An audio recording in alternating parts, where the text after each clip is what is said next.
Anime's roots can be traced all the way back to the beginning of the 20th century. According to Nuts... Oh my god, here we go, you guys. All right, hang on. Big breather. You said according to Nuts? She did say according to Nuts. Yes. She did. And then my brain went to, I wonder what kind. Well, I thought we were referring back to her jacking off her king. So She might have been. Allie is unpredictable.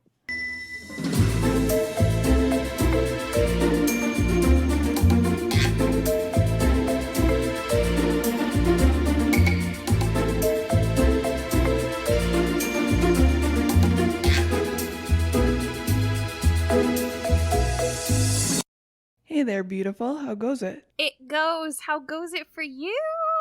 It goes. I miss your face. I miss your face so fucking bad it's not even funny. Well, soon to not miss my face. I know. What is today?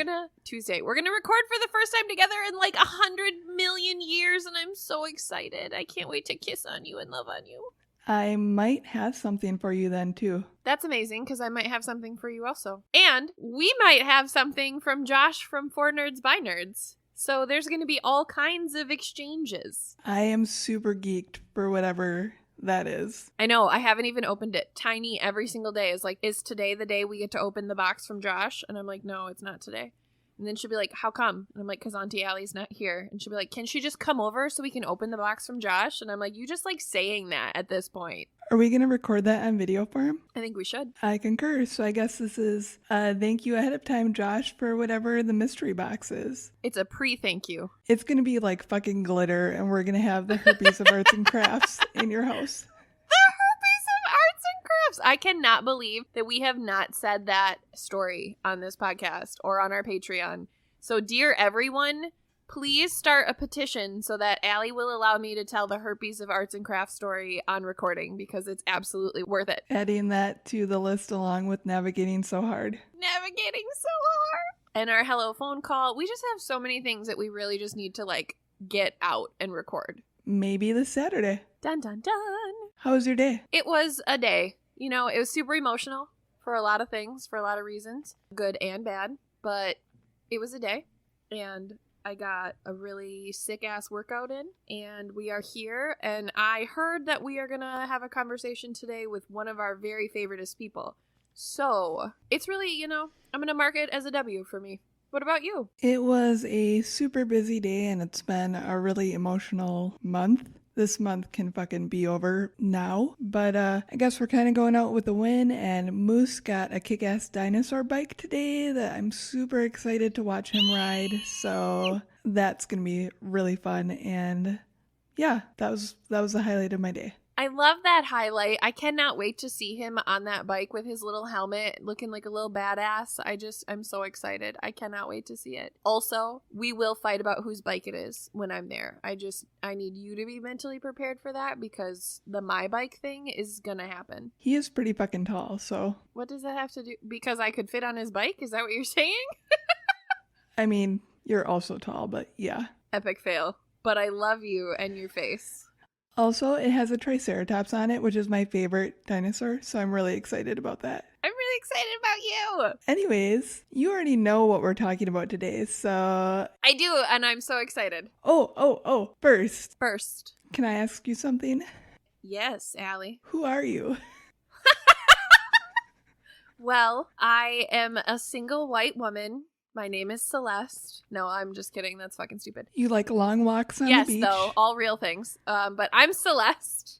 That's true. I've never seen the ocean, but the beach is also freshwater. And, you know, here's our podcast. I'm Celeste. Well, hi there. I'm Allie. See, and apparently I don't get an introduction, asshole. I was so I thought you would be like, and I'm Allie. Why wouldn't you do that for me? Why wouldn't you, like, continue through with the thought that you had? I'm sorry. You know how when somebody holds a door open for you, generally you also hold a door open for them the next turn around as a sign of niceties? This was not a two-way door. This was a one-way door. This only had one level of doors, and we were supposed to walk through it together. Dear listeners, if you're new here, welcome. We're Taboos. This is us in a nutshell. We're also a podcast that discusses taboo culture. Here we are. With foul mouths and drinks in hand. And here we are indeed. Now I would love for you to tell our listeners, new and old, I guess.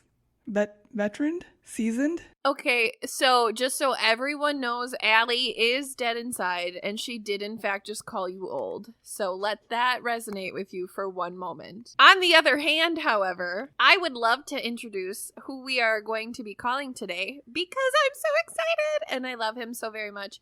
We're going to call Matt from Anime Talk, and we are going to have the coolest conversation ever, even though I do have a confession to make.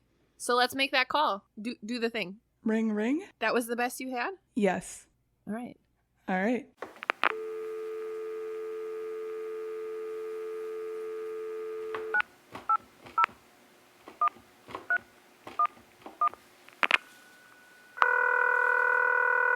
Hey there, special guest. Hello. I love your face. I'm so happy you're here. Thank you for having me, guys. Of course, oh my god, so excited. Celeste is actually speaking in only dog hearing It's true. It's vocals true. right It's now. true. I can't think of the word I'm looking for. Tones? Pitch? Pitch. There That's you the go. word. Wow, that was hard. You're right. I really broke a sweat over that. Tough. Wow, when I see you this Saturday, don't know if it's a hug you're going to be getting.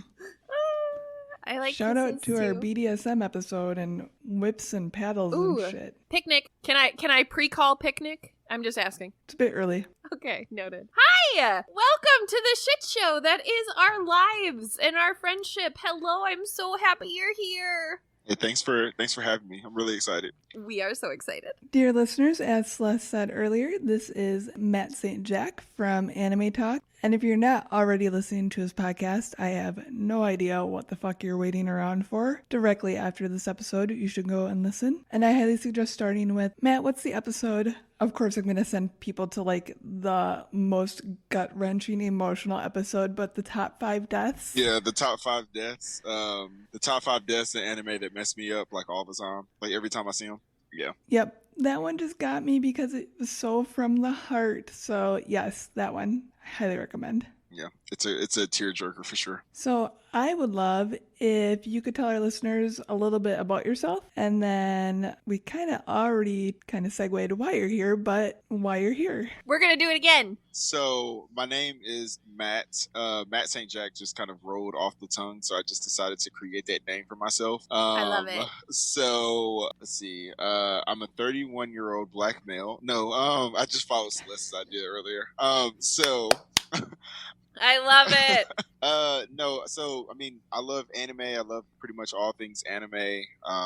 I am a youth coach. I coach youth tackle football, youth basketball, and youth flag football. So a whole bunch of coaching. Whoa. Yeah, and it's 9 and 10, 11 and 13, and 14 to 16. So that's always fun. I love all of that. That makes my heart so happy. Oh, I really love that. The thing about me is I have no kids. I think I've joked with Celeste about this before. I have 0 kids. So in this situation, this is my moment to give back to the community. I'm using air quotes for those of you who can't see me. Obviously use air quotes. And so it's my way of giving back. But outside of that, I don't know. I'm pretty straightforward, bachelor guy. Just play video games and watch anime and watch, I don't know, just shit, I guess. I don't know. I'm just kind of a regular guy. Watch shit.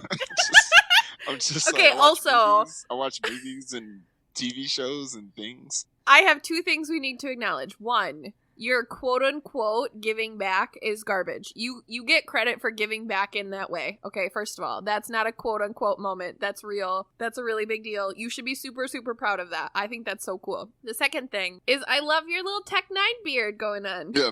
You got a whole tech moment happening, and I love it. Yeah, it's kind of my thing because he's kind of my favorite rapper. You totally missed the fact that you have a super dope music taste span too. Oh yeah, I listen to music a lot. Allie and I bounce a lot of ideas, music-wise, off of each other, more of the metal and rock and stuff like that. But also, my favorite rapper is Tech 9. For those of you who don't know, and I'm pretty sure that's everybody except for you two. So, yeah, Tech 9 is my favorite rapper. So, yeah, it's kind of my thing. And I love orange juice, as I'm sure that you two can probably tell as I'm sitting here guzzling out of the orange juice carton. And orange juice and Tech 9 for the win. Wow, hang on. You actually just segued us to another point perfectly, but real quick, can you plug your pod? Because that's why we have you on, so... And really, everybody has now heard you speak, so they're all definitely going to go listen to your show just for the sake of listening. I absolutely hate my voice. That's first and Shut foremost. up! No! So my show, as Ali and Celeste kind of queued up. So my show is called Anime Talk, where basically I go through a lot of different shows that I've watched. Like I've watched hella anime movies. So it's more of like rankings or me kind of talking through like certain things. Like I do like holidays. I do like top anime for, Halloween, or top ones for like Valentine's Day. So I kind of do rankings, but I also give reviews on shows that I like. So if you like anime and you like different ones for those specific reasons, you should follow me. I can be found on Instagram and Twitter at AnimeTalk12. And then you can always shoot me an email at mattsaintjackspodcast@gmail.com. So, yeah. Beautiful. And using your orange juice comment, you're drinking orange juice, so... So there, we know that. Celeste, what are you drinking tonight? I got this beverage specifically for this episode, and I'm so excited to share it with you guys. It's from, I assume, okay, and I mean, I'll have you guys look at it with me, but I assume this is Moore Brewing Company. Moore is spelt very, Nordically. This is called Rasmus Prime. It is a fruited sour ale with raspberry. Are you ready to see the can? Because I legit specifically picked it for this episode. I am. Ready? Yes. That is excellent. Why can I not see it? I'm not cool. What do you mean you can't see it? Okay, now I can. Oh, that's awesome. That is a really cool illustration on it. I got an anime can for our anime episode. Appreciate that. So I had chosen a lot of different beers just at random, and I went Stop. with one. Cease. Okay. Cease. Ceased. Stopped. Allie. Deceased. Allie, my darling, what are you drinking today? The cue. It was there. I just segued myself because I figured you weren't going to hold open the door. And then I did the door. So I had done a mix and match. I had chosen a lot of different beers just in general, and they almost all turned out to be IPAs. And I went to the fridge and was like, which best fits this theme? And I thought a tiger with fucking laser beams shooting out of its eyes potentially fit this theme the best, because that was the closest I had. Where is the camera? Oh, wow. Okay. He I've seen those. is I don't think I've had it, though. intense looking. Yeah, so this is Dayglow by Elysian Brewing Company, and wow, this print is really small, you guys. I would love to tell you about it. But whatever the fuck you're doing with it, you should keep doing it. I like watching this happen. It's almost like a shake weight, but with an open can. I'm really hoping the camera can see this finger, because I'm still trying to look at Oh, yeah. the Oh yeah, the camera can totally see what's happening, but I can still also see the shake weight motion, so it's really a great experience for me. I can't read it, but it's delicious, and it tastes Oh, citrusy. that you can't read It is seriously like ant size. You jerked off your can and you still can't read it. Okay, I'm sorry. I'm so sorry. That's hilarious. It says something about El Dorado. That's all I got. Okay, I'm done. I'm here. I work here. It's fine. You didn't even explain your beer to me, so at least I tried. I did. Okay. No, I don't care. did. Mm-mm. I did already. It's fruited sour ale with raspberry. shit, you What did. are you smoking? Matt's gonna never talk to us again after this moment. If anyone wants to see what I have, I just have some Simply Orange. Just Simply Orange. It's not from concentrate. it's- 100% pure squeezed, It's simply pasteurized orange juice. simply orange. Simply, when you want simple and you want orange juice, try Simply Orange. They're not sponsoring us, but they will be. Yeah. See, this is why you should be the spokesperson for Simply Orange. 100%. Yeah. That's all I'm buying going forward for orange juice. Exactly. Real. Bought this yesterday and it's already gone, so that just goes to show how good it is. Dude, I'm orange curing juice is a bomb. scurvy. That's what I'm doing. That brings to mind, I have a giant bottle of vodka, which, if we've learned anything from the BDSM episode, is very dangerous for me, and I clearly need to pick up Allie some is orange juice for fired it. from vodka. Wow. It's probably a good thing to stay away from. Real. Can we talk about some anime? I would love to. Dear listeners, we're talking about anime today. I'm so excited. If that wasn't clear to you already, anime is our topic. Hi, hello. Let's get this party started. Or, in words that Celeste will not understand, 3, 2, 1, let's jam. Oh yeah, that's it. That's some Cowboy Bebop. She's queuing it up. What Celeste is lost. What happened? I love that jingle, whatever the fuck, but like, I also just, what happened here? It's okay. It's okay. It's all just kind of, it's just kind of, it happened. It just Okay, kinda but- went over your head. Okay, but I can speak Pikachu, so there. It's about close. That's pretty close right there. Now you have to. I'm not gonna do it. I'm busy laughing. You can't just say it and then just be like, Oh, I'm not okay. gonna do it. Shut up! You have to Stop put your pressuring beer me. down. Whoa, some violence. Oh, and take a drink of a Wow. regular drink. It's root beer. I have to prepare the vocal cords. Allie was Wow. prepared for this shit. I wasn't. Okay, ready? Pika pika! Pikachu! That was frightening. It was. I was- You made It me feel sounded- so good about myself, Matt. Thank you. I mean, it was a good. It was like a good rendition. It was like That it was like what you. frightening. It's like, like if you hear something for the first time and then you hear it a different way, and then when you hear it that second time, you're just kind of like, wow, that's kind of what that was. So I didn't mean that it was frightening in that sense. I meant in a good way. There's Good there's frightening. there's like two different types of frightening. There's fear and then there's the What good I just did. frightening. Yeah, exactly that. Yes. Somebody get her a voice acting spot. You impressed me so much that I was scared. Exactly. There you go. That's the frightening that I meant. I often feel that type of frightening. I Yeah, really see? do. All right, guys, as usual, we're starting off this episode with some history. Actually, just kidding. We're starting it off with a definition. I don't even know what the fuck I wrote down. Hello, I'm gonna welcome to be Taboos. The very best. The best there ever was. Or a song. I was just Picking that up. Yeah, I'm picking that up. Go, Allie, go. What are you doing? It was there was silence, and that's why that song came in there. She was like, "Oh, there's a moment for me to break this up. Here we go.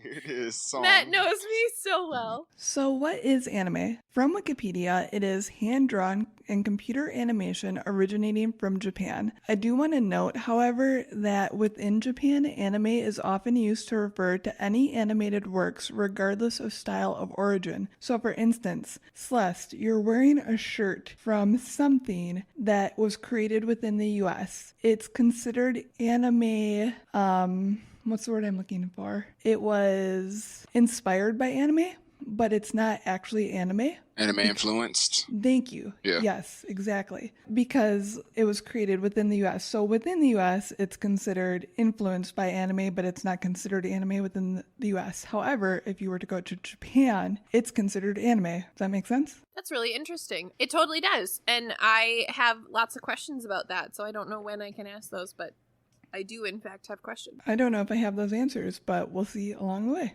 Let's find out. Carry forth. So most of my research came from Wikipedia and fandom.com for this portion. Okay, here we go. Lots of names about to be pronounced wrong. According to Natsuki Matsumoto, the first animated film produced in Japan was Katsudo Shashin in 1907. It was essentially a depiction of a boy who writes kanji on the wall that means moving picture and turns around and bows, which to me feels like Inception because he's writing kanji on the wall that means moving picture. Wow. Yeah. That's a total mindfuck. Yeah, it is. And I was like, I would have been like mind blown at that age and time. Like, yes, it is a moving picture. It needs to be noted, however, that this claim of being the oldest has not been verified as it predates the first confirmed showing of an animated film in Japan to the public. The first confirmed showing in Japanese cinemas was on April 15th in 1912 by Emile Cole, and it was named Les Exploits des Filets. Ooh, you did really good with that, baby. I'm so proud of you. Yeah, just treat that like a wall and push right through it. Yeah. That could be completely wrong. But you said it so nicely. Around this time, German, US, and European animations were all introduced to Japan, inspiring some of the animators known as the fathers of anime, who were Junichi Koichi, Siataro Kitayama, and Oten Shimokawa. Oh, yeah. They actually produced the first anime short films in the industry. Unfortunately, due to the 1923 Tokyo earthquake, many early animated Japanese films were lost, so a lot of the history in the art form is gone. That's super sad. Yeah. So, pre-war Japanese animators already had to compete in an intense market. Disney was already super influential on both audiences and producers in Japan, and to top that off, foreign films were already making bank at home and could then turn around and undersell their movies overseas for a small profit. So they could essentially sell their movies for cheaper than what domestic producers could create their movies at home for at that point, because in America, they had already made bank. So anything they made overseas was just extra money in their pocket. So they could undersell the producers overseas for whatever the producers overseas could actually produce their movies for. Does that make sense? It does. Okay, but I want to time out because I don't understand these like connecting points. I recognize that they do connect, but I need to take a step back because hi, I don't belong here. So let's just include me for a moment. So are you telling me that Disney owned the overseas producers? Nope. So, okay, let's say Disney was selling Bambi in Japan. Okay. And Japanese animators were trying to compete with Bambi. Okay. Disney was producing Bambi, made bank on it, and then turning around and selling Bambi in Japan for pennies because they had already made bank at home here in America. Oh. So they could sell Bambi for super cheap in Japan. Meanwhile, in Japan, the producers there had to make money on their movies and couldn't sell their movies for pennies like Bambi was currently being sold. So this is the origin of the Lion King, right? That's what this is? That's what we're talking about? No. Like that concept? Not that. No. But no, didn't you tell me that? Didn't you teach me that was the same thing? Am I really not thinking about that correctly? We're thinking just in terms of market, just competition, Okay. not copying Okay. works. Okay. Just competition. Just competition. Also, Disney, please don't sue us for me using Bambi as an example. Okay, thanks. Love you. Bye. Bambi was a good movie, though. I mean, I will say that. I'll say that. Can I say that? So, dear Disney, if you sue us, just know that Matt liked the movie. Yeah, I do. I do like Bambi. There's a lot of stuff. I actually have a Disney Plus subscription, if I can segue into that real quick. And I don't want you guys to attack them. They're good people, okay? So you're good, Allie. Go ahead. I just wanted to clear the air. We all have Disney Plus subscriptions. We support you, We do. Disney. Yeah. It's true. Yeah, something.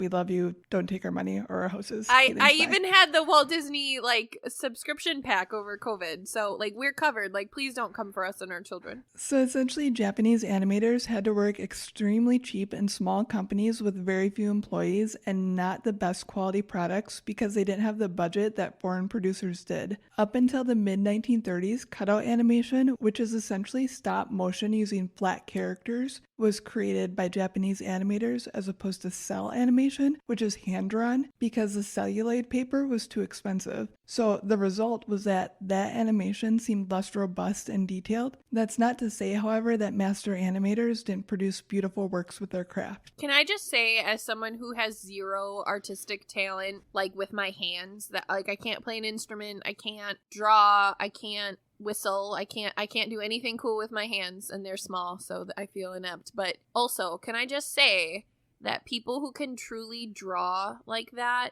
is such an incredible fucking talent. Like, holy shit, that's amazing. I concur. Yeah, I agree. I give all those people a big like thumbs up and pat on the back because it's very difficult, especially like when you watch some of the newer animation styles that are done. Like I did a episode not too long ago on my podcast where I talked about this movie called Red Line, Mm-hmm. where Red Line was actually done. It was a hand drawn movie. and I think it took them like 10,000 hand drawn Oh my god. like sheets to actually do the movie with no CGI. And they ended up pushing back their production day like by like 6 months or something like that, just for them to actually be able to finish it because they did it all by hand. Yeah. That's insane.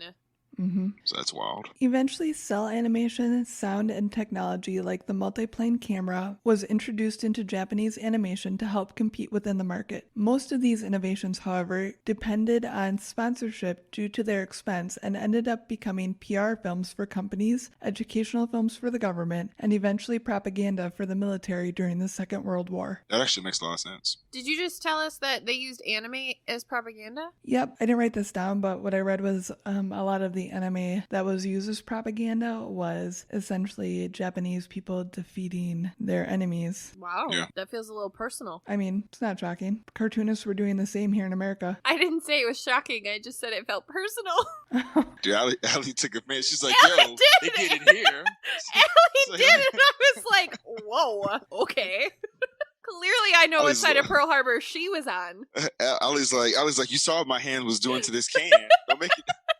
Let me show you what it's about to do to your face. You come for America and their production. Jesus. Got it, Allie. I'm on your side. In the late 1940s and early 50s, the post-war years, anime and manga began to flourish in foreign films and layouts by American cartoonists, which influenced some people, one of which was Osamu Tezuka, who began the integration of a lot of Western techniques. He had particularly fallen in love with the works of Walt Disney and Max Fleischer as a child. Anime studios began appearing across Japan, and in October 1958, Japan fully entered the world of professional animation with the release of the movie The Panda and the Magic Serpent. This film, along with The Tale of the White Serpent, was also released in the US. Toei Animation was also a main studio around this time and influenced much of the progressive anime style we see today, eventually involving directors such as Hayao... Why did I choose this? Just don't do it. Don't stop it. Just literally just let it go. Do it, and then like dude, this is Frozen right now. Shout out to Disney. See, we're giving you another shout out here. But do it just like Disney and just let it go. Just Matt really does not want us to get sued. So thank you for looking out. I love you so much. I got this.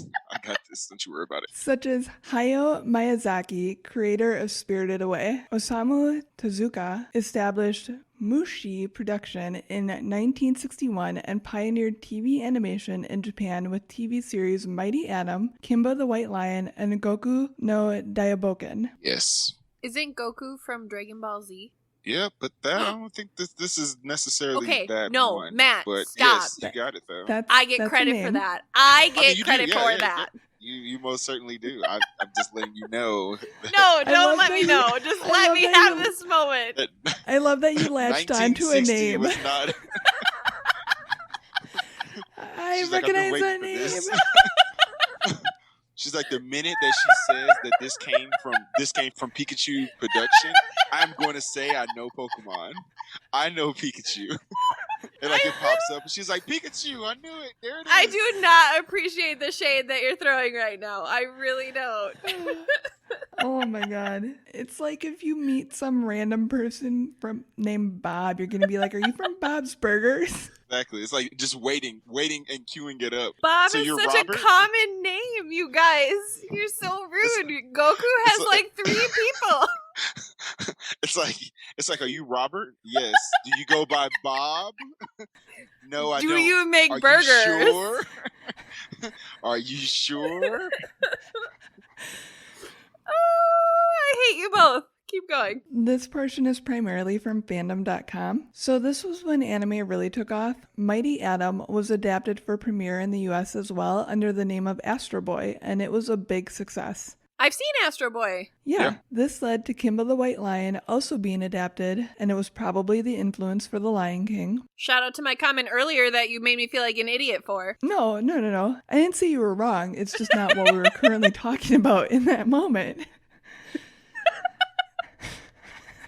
Okay, amazing. Starting off the show, and she just immediately comes in with the closing. She's like, I can't wait till we get to the very end and we talk about Fig Newtons. It's like, that wasn't what we were talking about right now. Another series in Japan that was adapted to American screens was Tetsujin 28 Go, renamed Gigantor in its adaptation. The Iron Giant is probably a tribute to it, and the final big anime hit of the 60s, and one a lot of people recognize, is Mach Go Go Go, aka Speed Racer. Yeah, so those are definitely the classics. I've seen Iron Giant. Yeah, Vin Diesel. Mm-hmm. That's all I got. In the 1970s, the anime craze calmed down a bit. However, there were still two shows that were big in this era. The first was Star Blazers, known as Space Battleship Yamato in Japan. It was one of the first adapted animes that was allowed to keep a fair amount of plot and character development. Adaptation of other animes were sterilized of themes that were deemed too violent or too sexual for the American public. It also had a serialized story and continuing arc. The other anime was Battle of the Planets, or otherwise known as Science Ninja Team Gatchaman in Japan. I have a question. What is your question? Who determined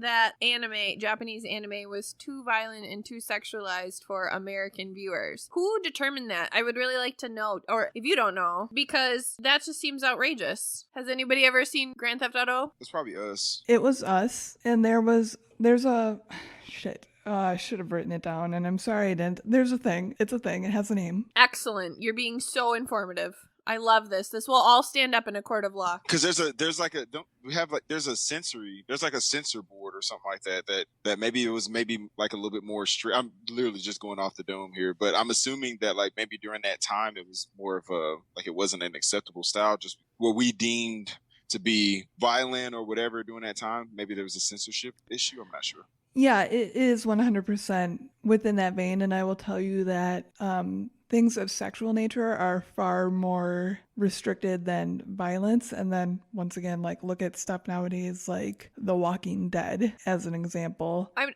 not even in that. I'm thinking like strictly cartoons. Like, cartoons are so, American cartoons are so fucking saturated with violence and sex, and I mean, like, really. So I just was curious, like, how, unless it was a full-blown anime porno, I just find that hard to believe that America could really justify shutting it down in our walls because it was quote unquote too violent or quote unquote too sexualized. Like, hello, welcome to America. I also have to think about it too, is like from an animation style, like, and this is not by any means like in any, I'm giving a complete disclaimer. I'm not saying anything is right or wrong, but a lot of times, like, you have to also keep in mind that the oppression for like sexual desires that like that the Japanese culture definitely feels, and the way that they imitate and emulate and put that art out there is totally different than how we see it. Like, we see, we see an up and down, we see, like, when you watch the movie, like, if you call it rated R, like, you see an up and down, you see a guy like pulling up his clothes or something like that, or a girl like laying there or something. We just assume that the act happened. Like, in a lot of these type shows, like, it's literally happened. Like, you're seeing all of this, you know what I mean? So It's more of a, so maybe I'm assuming maybe they were saying like, okay, yours is not so much rated R. Yours is at this point like maybe like rated X, because we all remember those X-rated movies like back in the day, like where you can find an X-rated movie. And if behind not, the black then, curtain. Yeah. Yeah, exactly. So maybe they were saying that it was more like that, because I wouldn't put that on TV. Like, that's something, and I think that's maybe what it was too. Now that I'm talking about it out loud, is because you could put something suggested on TV, but if you're showing the act, it's kind of difficult to put that out on TV. So maybe during that time, obviously that was something that was very new to us. You're talking about in the 70s, you know what I mean? So yeah. 60s, 70s. So maybe it was just a different time. Okay, that's really fair, and I really appreciate that perspective. I wasn't asking to be challenging. I really was asking to understand. So, I mean, I still would question, again, comparatively, and it seems a little hypocritical, but I do understand what you're saying, and I think that that's a really educational piece for me to understand. So thank you for telling me that. No problem. Just spitballing. That's Matt St. Jack knowledge for you. I concur with all that, and I was actually still trying to find the whatever the hell it's called that I clearly should have written down that I didn't, but that's actually a piece that I have added for later on as well. Look at me. See, that's what I was doing, Alice. I was trying to buy you some time. Thank you. Also, you were foreshadowing, so I love this plan. We love foreshadowing here at Taboos. So, Battle of the Planets was a superhero / sci-fi that was readapted in the 1980s as G-Force. Japan already had a love for science fiction, but Star Wars kicked it into overdrive just before the 1980s, impacting the art form of anime. In Japan, the otaku subculture was growing, and in America, audiences were being exposed to higher quality adaptations of animes due to improved video technology at home. Imported VHS copies of anime films and television shows that were later subtitled by the collectives of fans came into play and became known as fan subs. So fans were literally getting VHS copies of anime and subtitling them for other fans to be able to actually watch them, which I think is really fucking awesome. That's super cool. Yeah, that's a community right there. Yeah, I really think that's super cool. Plus, also, shout out to subtitles. Yep, agreed. One of the shows that was in the mainstream that was crucial for bringing animation from being seen as something as for kids, quote unquote, to entertainment for adults was Robotech. It was essentially a mix of 3 shows: Super Dimension Fortress Macross, Super Dimension Calvary Southern Cross, and Genesis Climber Mospedia that was created into a new series. It was appealing due to the strong storylines and compelling characters. And Matt, I know your favorite genre is mecha, so... Yep, love it. Was that like on your list? Yeah, I didn't really get into like Macross, but like when like Gundam came out, Neon Genesis Evangelion, Big O was probably like my first one that I really watched that I fell in love with. Absolutely love some Big O. I actually have an idea to get a tattoo on my leg that says "Cast in the name of God, ye not guilty," Nice. because that pops up on Big O when Roger Smith gets inside of the thing, it pops up. Yep. But yeah, so the mecha like genre was huge for me. I absolutely love it. I still remember like being in school and going in like the art class and having like the little trace paper, and it had like the little pictures and stuff of the Gundam characters, and I would sit there on like the trace paper and like trace it, and then I'd tell everybody that I drew it, and then they would laugh at me because they knew I couldn't draw because I was a poser, and I just kind of went with it. That was where my posing first started. Dude, whatever. That's where it all began. Everybody's a poser in high school. I don't care what anybody says.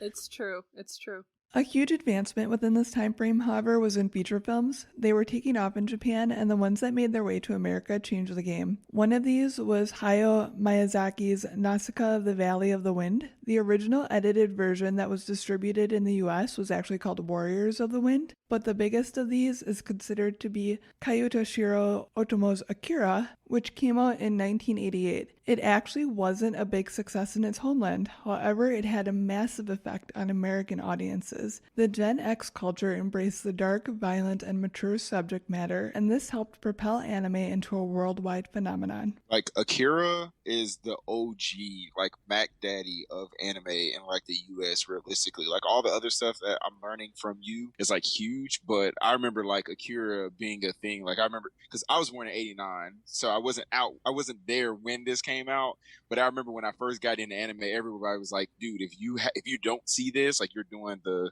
community a huge disservice. Like you have to watch Akira because it was almost like the fountain of youth. Like it just kind of gave everything. It like gave the birth of anime here. Yeah, and it's visually just stunning. Yeah, definitely. The 1990s saw a massive tidal wave of anime in the American market. It was cheap for American distributors because all they had to do production-wise was rewrite or re-record dialogue and edit content and timing. So they didn't have to do production. They didn't have to plan stories. They didn't have to film and draw. They just had to edit, essentially. Everything else was already done for them, so it was super cheap for them to do, so it exploded here. A lot of television stations would run anime shows in time blocks aimed at older children and teenagers. For instance, Cartoon Network ran Toonami and brought several action-oriented anime shows to the spotlight. It had shows like Sailor Moon, DBZ, Gundam Wing, Outlaw Star, and Yu Yu Hakusho.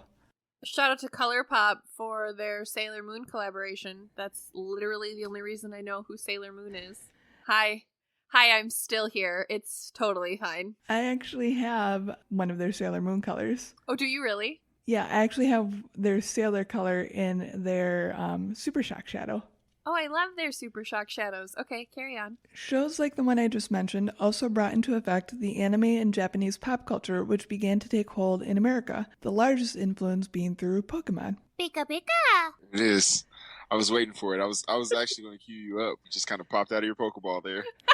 Good job, Celeste. Thank you. I've contributed so much here today. Anime was creeping into influence in areas where people didn't even realize it. For instance, Ghost in the Shell was a huge inspiration for The Matrix. At the same time, distributors were putting out content that showcased the diversity of anime. One anime that was huge in shattering barriers and expectations for the genre that it was in, which was mecha, was Neon Genesis Evangelion. Yep, a great show. I have a question. I have a question for the experts here. Is Little Witch Academia considered an anime, or is it not considered anime? I think it's, if I'm not mistaken, that's the one that's on Netflix, yeah? No, I don't think Little Netflix? Witch is. I don't think so. I don't know. I haven't tried to watch it, but I don't think that it is. The reason why I'm asking is because, you know, they say, like, kind of what we were talking about just a moment ago, is like, it could be considered.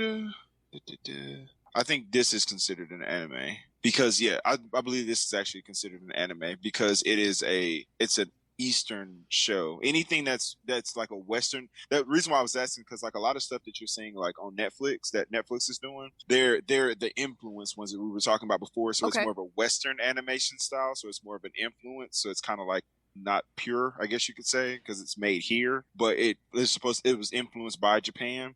Whereas I think this show, because I pulled it up right now, and it looks like from the studios and stuff, the producers, it looks like it was actually made in Japan. So I would consider this an actual anime. Okay, I'm so proud because that means that I have seen, not watched, but seen an actual anime. I have one. Yay! I knew it. I just knew it. It was going to pop up. Well, also, it was going to pop up. Pokemon truly is an anime, so you have watched Pokemon. That doesn't count. Sure. I have watched all of Pokemon. Actually, Tiny started rewatching Indigo League, and I was super fucking proud of her, so that got celebrated. But I'm just saying, like, I don't feel like Pokemon counts because it's Pokemon, and because I obviously am part Pikachu, so I don't think that counts. It fits in like that weird vein of like anime where it's like the introduction, like Pokemon, Dragon Ball Z, like there's a couple of other ones that are like that are like base level, like I guess you could say entry level ones that people will say like, oh, okay, so you watch those, like that's cool, but it's not really like anime. It's kind of like it's just like a cartoon thing. My like, training wheels and I are very happy over here. Thank you. Yeah, I mean, hey, you know, you got to get started somewhere, you know. But and like honestly, that's what people say.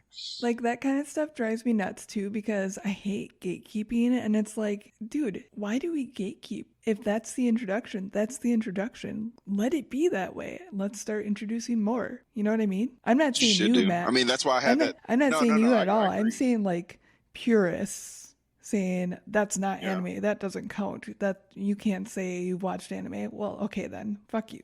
You know?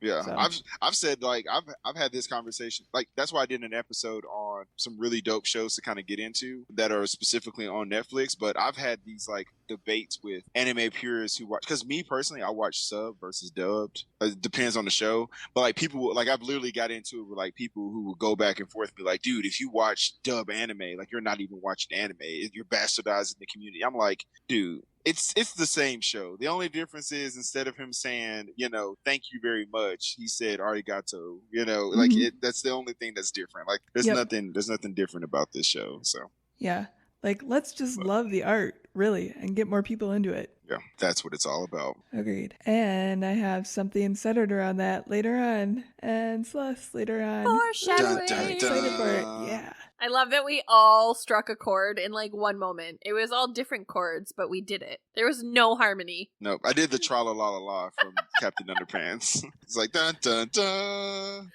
That was much better than the random thing that Celeste thinks is a James Bond theme song and it is something completely different. I don't even like your attitude right now. I don't. Is it a 70s porn star noise? Is that what it is? Is it kind of like a bounce, bounce? I wish it was that. At least then I could place it and it would make sense. Ba-da-da, ba-da-da. Yes, it's that. Whatever that is. I don't know what that sounds like. It sounds like, you know, like when you watch those old black and white shows, like, and then like something like, and they transition to somebody driving a car. That sounds like that person when they go around like a corner very fast. Well, that's what it sounds like, a transitional song. That's her spy motif. So if that's any indicator. Oh, okay. If that's any indicator of what her spy would be like, nobody. That is a spy. That's like a spy noise. That's like a spy noise from like a Ford T commercial, like from way back. after they got done winding up the car, like they wound it up first to get it ready to go down the street, and then that song came on. Oh God. So clearly you I'm going to okay be a over there? voice actor, not a sound analyst. That's what I took from this conversation. By the early 2000s, anime's roots were firmly planted and it was here to stay. Cartoon Network introduced Adult Swim, which brought with it a lot of anime series that American audiences had yet to be introduced to. Shout out to our beloved Cowboy Bebop. I feel like I don't think that it's anime. Okay, I'm going to say that. But I feel like one of the only shows that I can think of that may have fit this mold that I've ever seen on Cartoon Network, I lied, on Adult Swim, was like Metalocalypse. Does Not Metalocalypse anime. fit here or no? Yeah, no. All right, carry on. It would have been close. It would have been closer if you would have said like Aqua Team Hunger Force. I would have Oh! taken Aqua Team Hunger Force. Oh, I've seen Aqua Teen Hunger Force and Yeah. also Squidbillies. I've seen Squidbillies. I Oh, think God. Squidbillies is a little off, but I can't stand Squidbillies. I'm just throwing that out there. I'm sorry, guys. That's I totally love fine. Squidbillies. I'm sorry. Oh, I I love can't. Squidbillies. I can't. Let's go back to Aqua Team Hunger Force. Yeah, I think Aqua Team Hunger Force is a little bit closer, I guess you could say, to an anime style. Than... Why though? Can I ask, or is that? I'm not trying to interrupt your notes, Allie, but can I ask, like, why? How do you know that? Like, just watching it, how do you see that? Is it the animation style? Is it the comedy? I think it's more of the style, just more of the style of the actual animation versus like, because technically from the definition of animation, like everything down to like The Simpsons and Family Guy would technically be considered animation because that's all it is. Yeah. It's just cartoons animated. Right. But I think, like I said, that's why I said it's closer. It's not technically anime. It's closer because again, okay. remember, it's Western influence because of the colors and the way that they actually animated it. Like that's what makes it more of an animation. It's just Understood. influenced. Thank you for helping me catch up to that, because I was not understanding that it wasn't just the drawing style, that it actually was the production style. I was not catching that. So thank you for helping me get there. No problem. Shout out to Ali for setting the premise from the very beginning of the show. Without question. I'm sorry, I'm an letting us know idiot and that I wasn't keeping up. You are not an idiot. Sometimes I just don't explain things concisely. So thank you for Matt for explaining but things also- concisely. Stop it. Yes, I am. We're going to let that lie. It's fine. All the credit to everybody else. What the Now, fuck? Get out of your house. now anime is a multi-million-dollar industry in the US, and it's influencing so many things, like the style of the Powerpuff Girls, Teen Titans, My Little Ponies, Avatar: The Last Airbender is anime inspired, and a lot of people think it's anime, but it's not. It's anime inspired. TV streaming services like Netflix are creating anime features. Let's just ignore the live action animes, shall we? Yes, please. What's a live action anime? It's anime adaptations that have been adapted from anime to live action. And we're just going to act like they don't exist. I feel very uncomfortable about that idea. Like Lion King You should. and Beauty and the Beast. Yeah. Oh. Think about those, but like for an actual anime. Oh, yeah, I'm definitely super uncomfortable with that idea now. Okay, walking away from it quickly. Did you watch Ghost in the Shell, the Mm-mm. movie? Mm-mm. So Ghost in the Shell, the one that you alluded to earlier, Ghost in the Shell, the live action movie that they did. I mean, well, obviously I watched it because Scarlett Johansson was in it. But that was a live adaptation of the anime Ghost in the Shell. For the record, And was Allie it does good? not want to go down Yes. on Scarlett Johansson, and I do. Yeah, it's good. I mean, not Scarlett Johansson. I mean, well, I'm pretty sure she's probably good too, but no, I meant the actual movie itself. That's what I meant was good. I had So to Matt, clear that up. Matt also wants to go down on Scarlett Johansson, is what I'm taking away from this. I mean, why not? It's Scarlett Johansson. Come on now. Okay, as long as Kate Beckinsale and Mila Jovovich are reserved for me, that's fine. Okay, noted. Okay. Matt, I started watching the live action of Full Metal. Like, I literally watched maybe 2 minutes and turned it off 2 minutes in. I was like, nope, not doing that. Okay. Yeah, no. Like every time I think about a live adaptation of a movie, I immediately think about that Dragon Ball Z Evolution that they did. That was absolutely horrible. It was like the worst movie, I think, hands down, ever that has ever come out. And I've watched some really bad movies. It was a horrible movie. And the community still hasn't forgiven them for that. Yep. So I'm just curious, like, was it like really horrible though? Yeah, it was horrible. Okay. Absolutely horrible. Okay, I was just checking. I just was like curious. the worst ever. I got mad because I got in trouble for throwing popcorn at the screen, and then the guy up in the movie theater, he was like, "Hey, you can't do that." And I was like, "Just put the movie back on. Like, no one cares. Nobody's watching this. It's just me in the theater. No one cares." Just shut up. You already got my $5 to watch this movie. Just shut up and put it on. I don't care. So cosplay, which is huge in anime circles, is also becoming more mainstream. And regardless of your feelings about any of these people, celebrities like Kanye West, Ariana Grande, Zac Efron, Keanu Reeves, Sam L. Jackson, who actually voiced Afro Samurai, have all talked about liking anime, bringing it more and more into mainstream culture. That's what I had on history. I thought that was all very, very cool, and I am completely clueless to all of it, and yet I thought it was really interesting to be a part of. So thank you for the history, and thank you for struggling through all of those names for us. Like, I know that was really brutal, but really, seriously, that was really cool. Thank you. I'm super annoyed because that was huge. I don't have issues with those names when I'm not recording, so sorry. Is that sort of like the way that you don't have issues counting when we're not recording? Yeah, very much so. Like exactly like how that you know issue. how many fingers and toes you have when we're not recording, but then suddenly the mics are on and you're like, oh god, counting is my weakness. It's exactly like that problem. Yes. Understood. Okay, glad we cleared that up. I was just curious. So this next portion is some stats and stigmas. You love stigmas and stats. Less so stigmas, more stats. Just stats. I just got excited about the concoction that you had made with words.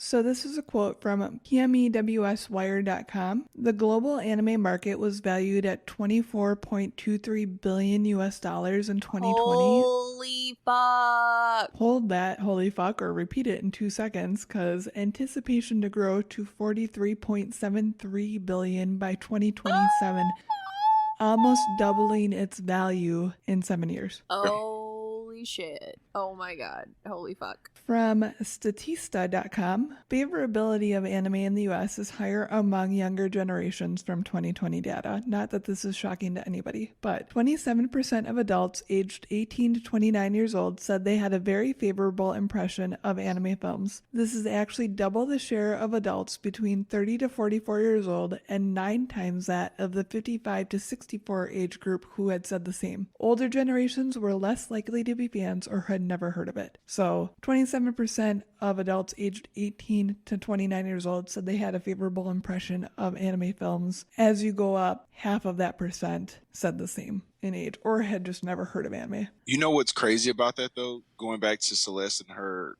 like being set aside and just being absolutely amazed by the fact of how much money that is. Like everyone's talking right now about the new Demon Slayer movie that came out. And that movie actually was $65 million, I think, for their budget, or like 70 something million or whatever. It is still the highest gross movie in the box office in Japan right now. They have made over $413 million Holy shit. off of that movie. So like it is like it like completely, and I think they made like half of that within the first weekend of it coming out. So it has been it's been huge. And that's such a good show. Yeah, it is. And the crazy part about it is like because I pulled it up right now just for conversation, but so the audience rating summary was a 4.9 average out of 5 stars, and this is based off of 6,465 ratings. So that is like huge. That's like literally like one star. Like it's ridiculous. I did not realize, I truly didn't, and I feel really ignorant saying this, but I truly didn't realize that there is that much money in anime. Like, okay, I know that sounds ignorant again, but comparatively, I just didn't know. So those numbers, that's real fucking money. That is actually mind-blowing to me. Yeah, huge. I don't really think that's ignorant. Like, if you're not exposed to it, why would you know? Yeah. Isn't that the definition of ignorance? No, stop being so down on yourself. I'm not. I'm being super realistic. Oh, yeah, you are. Oh, okay. No. All right. No, don't do it. I feel like you're saying it in a way that implies that you have some sort of like... No, I'm implying like I truly... No, you guys, I'm truly implying I'm fucking ignorant. I don't know. That's okay. I can admit that I'm ignorant. I don't know if it's an ignorance thing though. Like it'd be like me saying like I'm ignorant to learn how to churn butter. It's not the simple fact that I don't that I'm ignorant. I've never thought I just don't know. Exactly. It's like I've never just gone somewhere and just been, hey, you know what, man? There's a butter churning class over here. I need to sign up for this. Like I don't think that I'm ignorant for that. It's just not something that I'm passionate about. I don't need to know that. I'm not going to put that on my resume. Professional butter churner. Nobody knows that. So that's what I'm saying. I don't think that you're saying ignorant in the right way. You're just not knowing. It's just not knowing. It's okay. Okay. All right. So I'm pretty sure I know what the word ignorant means, and it does in fact mean not knowing. But we're gonna stick with the butter churning thing and just roll with that. So now I'm gonna need to learn how to churn butter, and it's fine. So let's address some stigmas, shall we? Let's. Yes. So I'm going to get a main one out of the way. Oh, actually, okay. So I did this really weird thing that I don't normally do, guys. First off, I talked to my husband, Nick, about this episode because I was so excited about it. And I wanted to bounce ideas off of him because he is like my inspiration for what anime I watch. And he will just be watching an anime and I will jump in the middle of it and I'll ask him what ones to watch and yada yada. So I was really excited about this episode and bounced ideas off of him. And I was having like internal dialogue with myself on it. And then I was like, I'm having a really hard time with the stigmas because I don't understand it. I need to talk to somebody about this. So I talked to Nick and we had a conversation about it and I wrote down the dialogue. So I have these stigmas wrote down and like my rebuttals, but I want your rebuttals too. So if that makes sense. Rebuttals to the rebuttal. So Yes. we're really having a conversation with Allie, who's already had a conversation with Allie. Is that what you're telling me right now? Yes. I think you'll agree Allie with me. squared.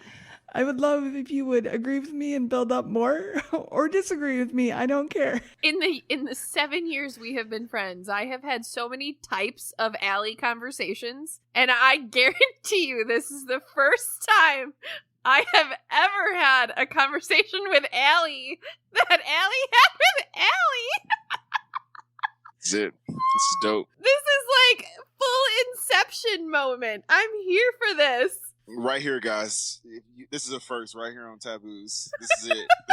This is what happens. I typed it out and then I was like, oh no, what did I do? And then I realized what I did, Celeste, was I typed out a rant. And I was like, oh no. Oh, you ranted? Yeah, but for each one. Oh, you ranted. I'm so proud of you. Girl, why do you think our qualified immunity episode was 33 pages?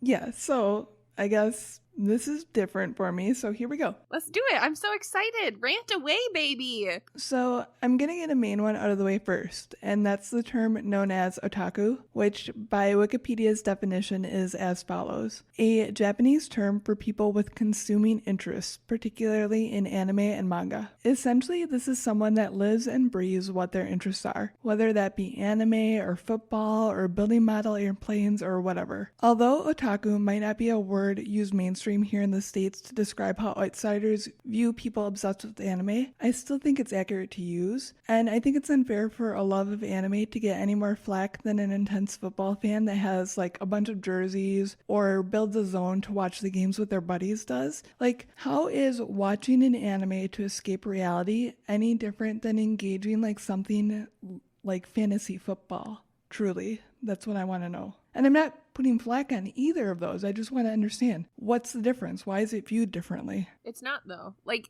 it is viewed differently. I'm not arguing that, okay? And as the outsider perspective, that's what I want to throw out there. It is viewed differently. However, in you saying it that way to me, I fully recognize it's not different. It's truly not. The difference is that it is what separates, quote unquote, a jock mentality from a quote unquote nerd mentality. And I disagree with those mentalities and that stigma and that societal, I don't know, projection. But that's the only difference. And I think both are completely valid. Do whatever the fuck you want to do. If it makes you happy, it makes you fucking happy. Who cares? I agree. And I guess I would add too that also I think that the otaku being used in that sense is just more so because it's a term of endearment for people who believe in all things Japanese. So I think that people use the otaku as a label just because it's, let's say that no other country called themselves like cool, like we all say like cool or dope or something like that. Like if no other country ever said that, and people would like say, hey, I'm dope, it's like in Britain or something like that, somebody would say, hey, I'm dope, it's like, oh, you're saying you're dope, but that must be an American thing. So I think that's similar to what people are doing with like otaku. They're just using it to say like, I'm close enough with this community or close enough with this mindset or this like, this like, I don't know, this country or something like that, and I align myself with it. So I'm going to use the word otaku versus like enthusiast. Yeah. Because like that's what people would say. I think it's like a cultural nod too, like on that exact same thought that you just had, Matt. Like just in general though, I think it's a cultural nod, which I think is okay. Like I don't think that there is anything wrong with that. I mean, that's what separates it from like cultural appropriation versus fully recognizing and appreciating it for being a cultural thing. Yeah.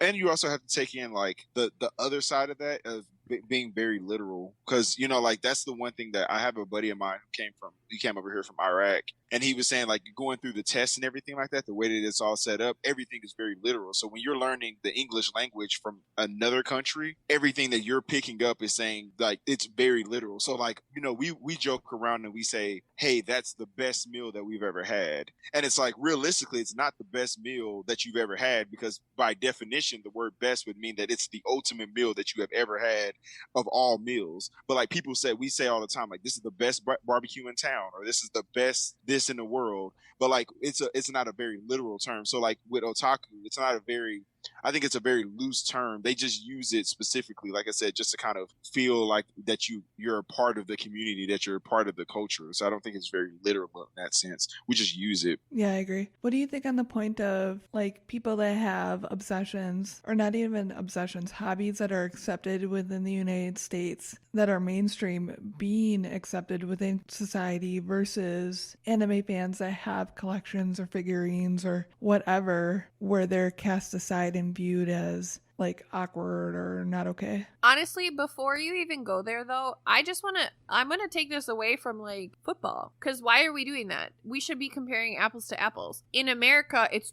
totally okay to be a comic book fan. It's totally cool to have watched every fucking thing ever in the MCU, right? I mean, literally, that's totally normal, but it's not normal to do the exact same thing with anime. I mean, really, if we're going to have that conversation, we should be doing it apples to apples. Yeah, I think comic book is becoming more mainstream now, definitely. But comic books have been mainstream for a really long time. Well, those are retro though. Comic books are all retro, and the reason why comic books, and I had this conversation with somebody before, the reason why comic books are becoming more relevant now is because of the Marvel movies. Like once everybody started getting back into the superhero movies, because like all these comic books have been out for years and years and years, but like once Spike Lee came along and took all this time and everything like that, build the whole universe, not something that we've never seen before. But majority of the people who like, there were two different types of people that got sucked up in this whole MCU explosion. There are people who read comic books back in the day but never got to see like films, like you got to watch the old school like Justice League and stuff like that, but you never got to watch an actual movie. And then there were people who had never read comic books at all, but you enjoyed it because of the superhero thing. You just enjoyed the simple fact that there was a big community that was built for superheroes. So I think that in that sense, like a lot of people, I would never say that someone is not a fan of something, but it's just one of those things. It's the hot thing. So when you jump on the hot thing, no one's going to say anything, because now you can talk to anybody. People who never watched or never read a single comic book, you can ask them like, hey, have you seen this movie? And they're going to be like, yeah, I've seen Iron Man, or I've seen Robert Downey Jr. as this, or I've seen Thor. It's like, but you've never read the comic book, so you don't have the fundamental understanding. You just know what the movie showed you. So it's like that's where your passion comes from. So that's really fair. I guess I kind of wonder then, and this was actually one of my points later on that I had a question on, is I wonder if the success of Netflix specials like Demon Slayer will help mainstream anime and make it a talking point and make people more interested in it and make it a hot item and more accepted within the US. I mean, honestly, I can attest to that just from my experience as someone who honestly, I'm going to say this because it's going to come up at some point. I don't prefer Japanese animation style. Like, I prefer a menial likeness. I prefer a cartoon face that I recognize. I have always been that way. I just don't like it. Whether it's 2D or 3D, it doesn't make a difference.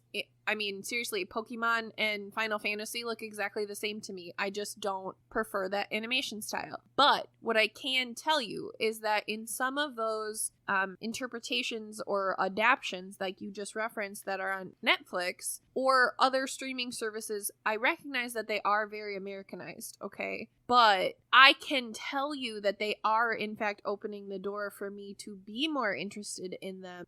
I mean, Tiny and I have watched all of She-Ra and the Princesses of Power twice, and there's like 5 seasons out. That's our favorite show. I'm rocking a Kipo shirt right now. Like, those are cartoons that we watch together. She loves fucking, what is it called, like Ghost House or Haunted House or some shit. She loves anime, okay? She is all about it. She's about the Japanese style. She's about the Americanized version. So it's on in our house. But I can tell you that those streaming services, having them is creating a draw for me, because I don't even know where else to go look for anime to watch it. Like, you guys talk about all these shows and I'm like, oh, cool. Where do I even find that? How did you even find that? So I do really appreciate the streaming services for, even if they're not picking up the quote unquote right version, I appreciate them helping me broaden my horizon so that I can get to the point of watching the quote unquote right version. Yeah, that's real. And I think too, to kind of piggyback on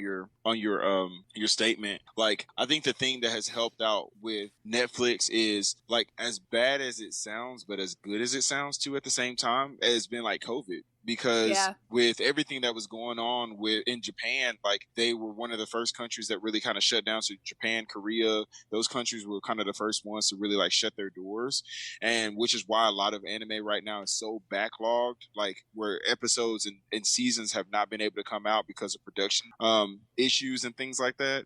So, and when you shut down a huge company, like when you shut down a huge community or a huge country like that they center around, and I'm not saying that they center completely around anime, but that's an entertainment value. Yeah. So it's like when you shut that part down, then it's like it almost kind of frees up another country or another market that has already kind of had their foot in the water. And thanks to like the history that you kind of gave earlier, Ali, around that, it just makes sense because you've already kind of got it here. Like, Disney's been doing this for years. Like, Disney is the huge, like, one of the biggest ones, like, from an entertainment standpoint ever. So it's like you already have the animation style here. So now what you're looking for is a production company, whether you like, if you're a Disney, that's exactly what I would do. I would go around buying up production companies left and right, like these little mom and pop ones that can do this, because now that there's a chokehold on like this entertainment value, like, this is the time to kind of get in there. And that's why I said Netflix, Hulu, a lot of these other streaming services that are jumping into this, like, they're being able to completely like monetize. Like, one of the biggest ones right now, like Seven Deadly Sins, hands down, is probably one of the hottest ones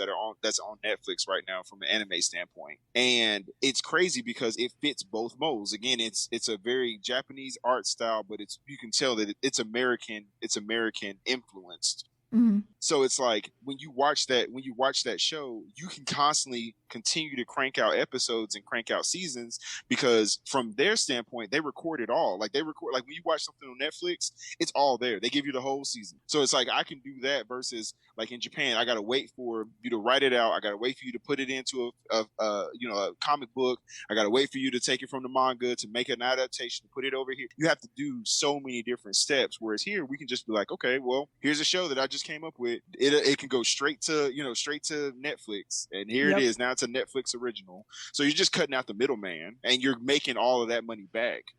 So that's why I said they're just kind of striving on that. And plus, man, we relaxed as hell with these COVID restrictions and everything like that, realistically. So all these people are somewhere in the same country. Like, you're not like in Japan where you can't talk to this guy who's all the way over here because maybe he doesn't even live in Japan. Maybe he lives over here. He's on a different time zone. There's just so many different communication pieces. So that's why I think they're making it so big right now. Yeah, that's a very good point. But also, like, really cool because obviously there's a demand for it, and Mhm. what a fantastic way to help bridge the cultural gap, right? Like, I just think about that too, especially as it relates to people of an Asian culture, which is very stigmatized right now by itself. I just think that that is like a small silver lining that I think deserves a call out. Agreed. Yes. So my next point is there's the stigma of anime lovers being greasy, unshowered, unsocialized individuals who live in their parents' basement. I would just like to point out that Matt is hot as fuck and is totally drinking orange juice by himself right now. If he's in his mother's basement or not, I can't tell, but I don't think that stigma's real.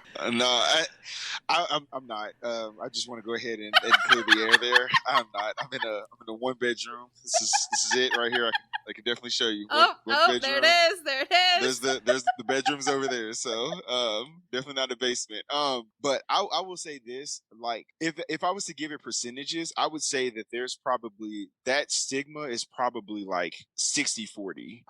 Realistically, because, and I'm not saying all of those is true. Like, I'm not saying that everybody who watches anime is greasy or dirty or anything like that. But I'm just saying a lot of people who would call themselves like diehard fans, I don't know why, but I actually had a conversation earlier on my episode that I just recorded earlier before jumping on here, where we were talking about, like, you go to a lot of these like anime conventions and things like that, and you do see these people, like, it literally smells like Axe and grandma's basement, you know what I'm saying, and BO, because Armpit. like a lot of these people that, yeah, like they and it's like it's either you don't shower regularly, or and this was brought up on that episode when I was recording, was maybe your costume, maybe you haven't cleaned your costume since like the last time you wore it, you know what I mean? Like, maybe there's some other factors that kind of play into that, but like 9 times out of 10, the only ones that you really see that are doing like huge cosplay, those people are usually like models, so they usually have a fresh outfit every single time they go out. They specifically buy outfits to wear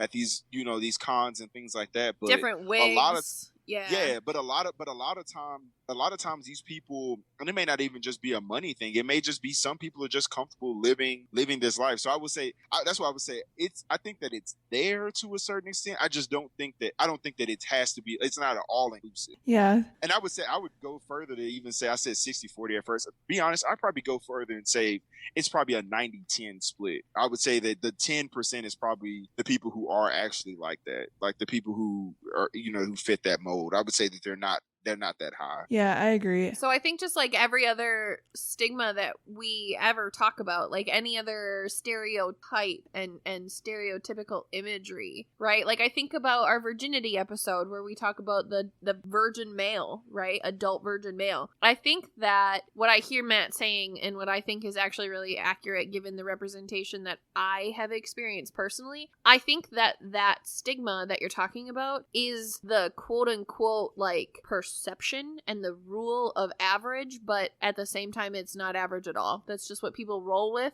to help like pursue their own stigmatization of this culture and this experience. I actually have a few thoughts on that. So first off, a lot of gamers carry that same stigma, like agreed, greasy, unshowered, live in their parents' basement. I find that kind of crossover really interesting. And like you said, Matt, it's not to say that those people don't exist. They definitely do, 100%. But to think that the majority of anime fans is that way is absolutely ludicrous. And I have 2 points to that. The first being a good majority of anime is driven towards middle and high school aged kids where good hygiene is still being learned as are social skills. So perhaps this helps perpetuate that stigma, and I mean, for good reason, you're still learning those skills in that age group. That's a really good point. Yeah. And I closed Microsoft Word. I also think, while you're pulling that up, I also think that that's an interesting concept to think about in the sense of, like, what if those children are truly being, like, socially ostracized because of whatever reason, and the only place that they find normalcy is within anime, right? Because that's a super normal thing that everybody can say about something, whether that's anime or, like you had said before, sports. So what if truly it's like this compound situation of a child who's already ostracized and doesn't really fit, plus anime, like that just helps feed that stigma again. Even though they're completely unrelated, they still end up becoming talked about in the same conversation, making it synonymous. Yeah, I agree 100% because there's anime that is like there's different genres of anime, and some anime focuses around characters that deal with mental health issues in their journeys, and some people really turn to it for an escape. And they do have those issues that they're facing, and that just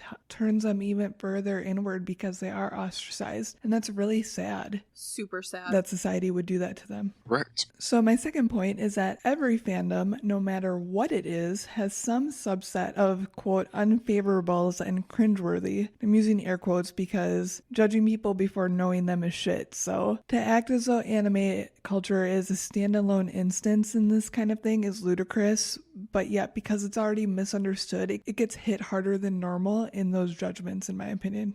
I mean, you two are like the coolest people I know, and you both love anime, so I feel like it can't be that bad. Yeah. Well, and it's also one of those things, shout out to Shrek, they judge me before they even know me. Donkey I is think actually that, my spirit animal. love Donkey. But I think that holistically, like when you sit down and you think about it, like I think that there are some people who are extremists when it comes to a specific thing. Like I love, like you brought up football earlier. I love fantasy football. Literally, I think on average every year I probably deal with 4 fantasy football teams a year. Like I can deal with, and I've done probably as much as 6 fantasy football teams that I've managed myself in a year. So like I absolutely love it. So you have people who are like extremists, like people who will commit 100% of their time into those specific things. But I think that in those situations, a lot of people, like you said, they do find solace. Like you find people who are like, case in point, if you're talking like we joked about it earlier, like BDSM or kinks or anything like that you love. There are some people who have a base level that they absolutely enjoy, but they also have confines that they don't want to go beyond. Like I want to be right here. I want to live in your community, but I only want to live in this house. Like I don't want to live over here in this mansion where you all live. I want to live in this house on the same block. And I think that that's what happens a lot of times when it comes to these type situations. Like, would it be easy for me? Like, yes, it would be easy as hell for me to stay at my parents' house to save money or to do whatever and use that money for buying posters or going to a con or something like that out in San Diego, or playing video games. And I don't have a girlfriend, maybe I don't have whatever, and I can just do whatever my life gives me. But it's like at the same time, I understand that I can enjoy the anime, and I can also enjoy the fact that I have a 9 to 5 that pays me really good money that I can then use that money to do whatever I want with it. So I think sometimes you have those extremists, like some people who are okay with living over here and saying that this is what my life is going to be because I enjoy anime, and that's fine, perfectly fine, as long as you're able to take care of yourself, you're healthy, you're able to do all this, that's cool. And then you have those people over here that are more like, yeah, that's cool, he's nasty over there, but I still love him, like I still love him, he's a brother of mine, but real at recognize the same time, real. like, yeah, but I'm still going to do what I need to do. So that's why I say I think there's extremes in those situations. Yeah, I agree. I think that's a really important call out, and I really appreciate that analogy that you made because I was able to visualize it and go there, and I recognize that like I could be in the neighborhood. I'm never going to be in the mansion, but I could totally be in the neighborhood. Like I recognize that. So I really appreciated that to even just like place myself. So thank you. Yeah, no problem. Yeah, I'd like to like have a house in the neighborhood and sometimes go to the mansion for pool parties, but yeah, yeah, exactly. I'm going to have a guest bedroom in Allie's house. love this plan. It always just reminds me of, and I mean, this is completely off topic, but it always just reminds me of, what is it, the Dave Chappelle skit where he was talking about the whole LGBTQ community. It's all sitting up in the car. It always reminds me of like that, and I'm like, that's literally it. Like every situation, whether it be anime, whether it be sports, whether it be whatever, there's always somebody driving a car. That person that is like a complete enthusiast. There's always that person that's going to be on the side. It's like, I only do this part time. And then there's always that person that's sitting there on the side of the street that's just looking like, man, I don't know, but I really want to get up in this car. There's always that guy. There's always that person. So it's just kind of one of those things. That's so perfect. Shout out to Dave Chappelle, who is my hero. Yes. Dave Chappelle. So my next point is anime is cartoons. It's for kids. And the only thing I had to say to that was, what clearly this person is unaware that anime has genres. Yes, huge genres. We were definitely talking about them being sex before, so there are some shows that, like, I have a buddy of mine who I served in the military with. His little girl, just like, or she's not a little girl anymore.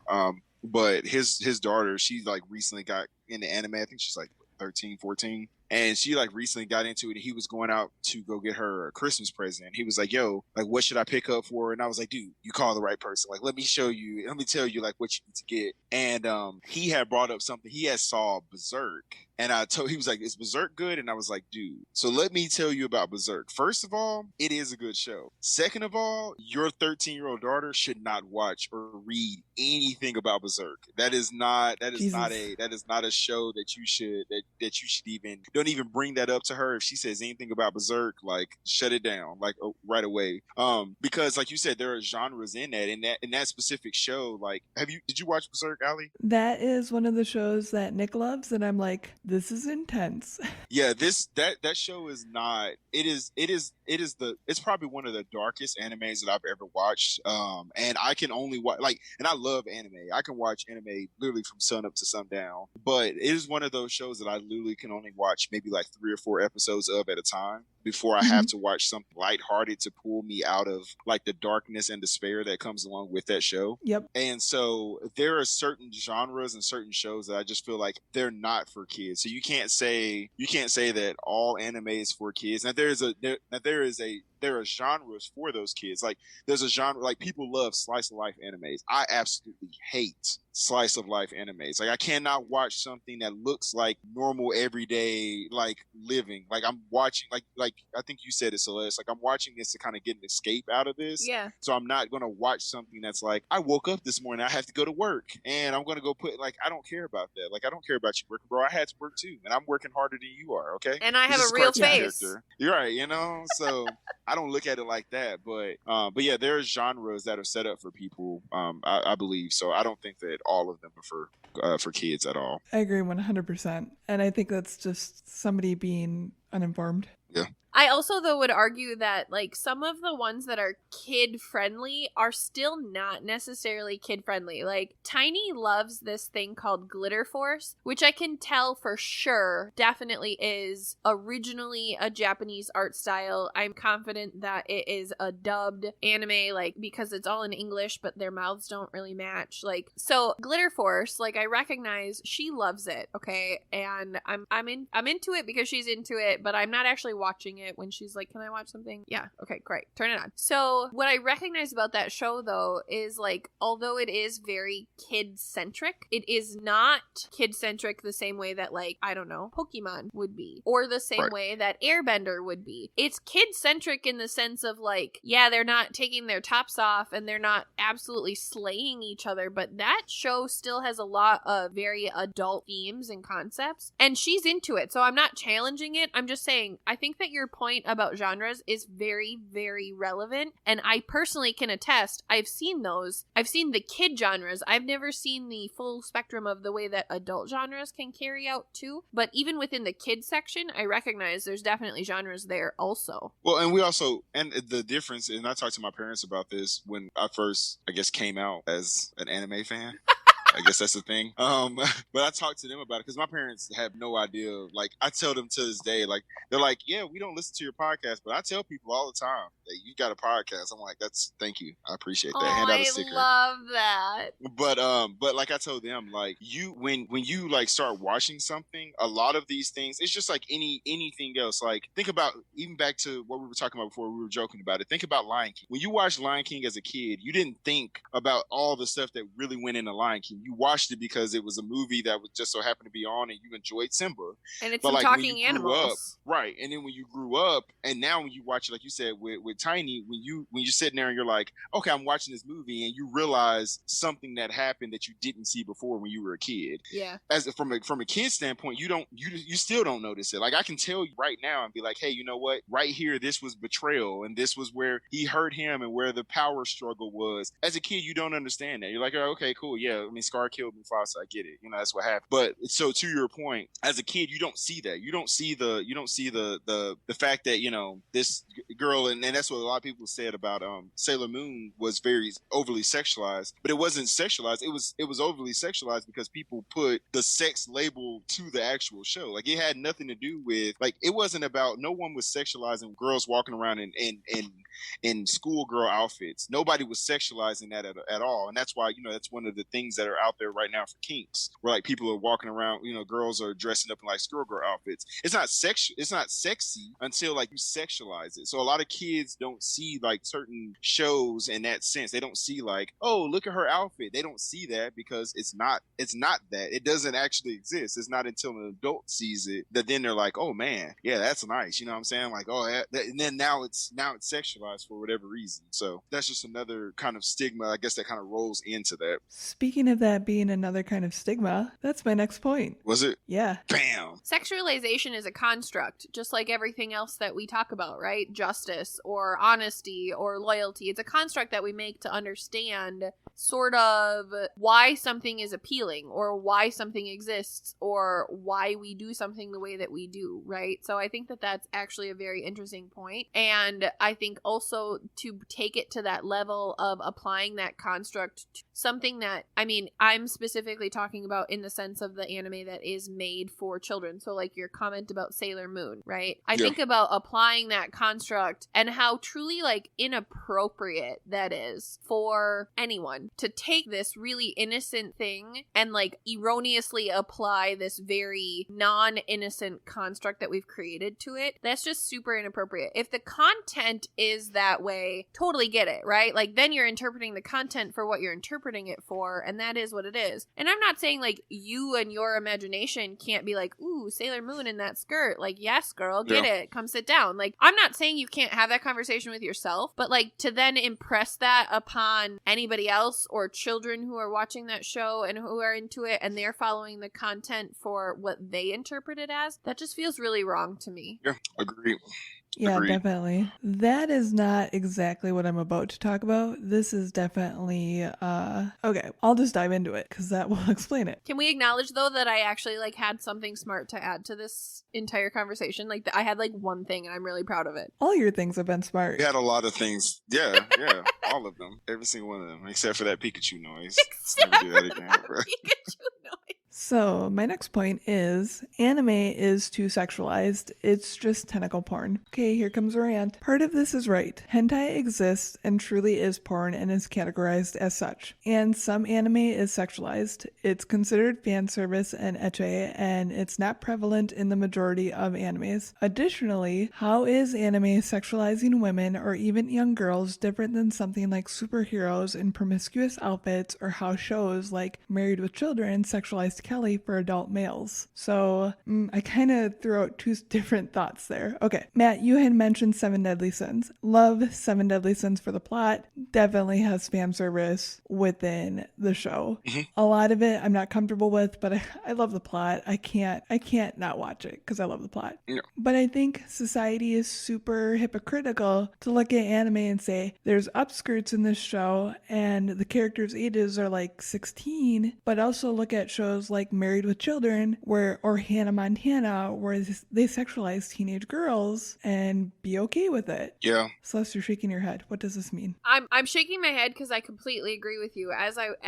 So you made the Married with Children reference, and I've never seen that show, so I was like, I don't know what the fuck you're talking about. But then you made the Hannah Montana reference, and I immediately understood exactly what you were talking about, because let's acknowledge how many times Hannah Montana wore a skirt that you could see her ass cheeks if she turned the right way. Like, on Disney Channel. Why? Yeah, or like Topanga in Boy Meets World. Boobs for days. Yeah. And now something else to keep in mind is that's all geared towards high school kids, which a lot of anime is geared towards that age group. So yeah, it's sexualized to sell, and it's from a different culture. They have different expectations. Now, am I excusing it? No, not by any means, but I'm just saying it's hypocritical. There is another component to it as well, where sexualization of like children, obviously inexcusable in any form, but once again, within the States, TLC had toddlers and tiaras run for 5 years. We have beauty pageants within the US. I just think it's wrong for society to look at one thing and then not turn and look at itself just as hard. Is that a fair thing to say? Yeah. Super fair on so many points. I have super different thoughts on this. Let's go back to the cartoon thing for a second. Let's talk about SpongeBob. SpongeBob literally lives in Bikini Bottom with Mr. Krabs. What? Like, so you had made the argument before, like, maybe Hannah Montana was more of a teen-based thing, but SpongeBob's not. Literally, SpongeBob appeals to children. And that's just my one example. There are thousands, literally so many, it's not even funny. But I really mean that, okay? So, like, your point about Hannah Montana being overly sexualized, but maybe it's okay because it's for teens, is actually really irrelevant because there are plenty of children Americanized cartoons that are still this way. So there's that. On your point about, what was your other point? Help me. Like sexualized children, toddlers and tiaras? Toddlers and tiaras. Thank you.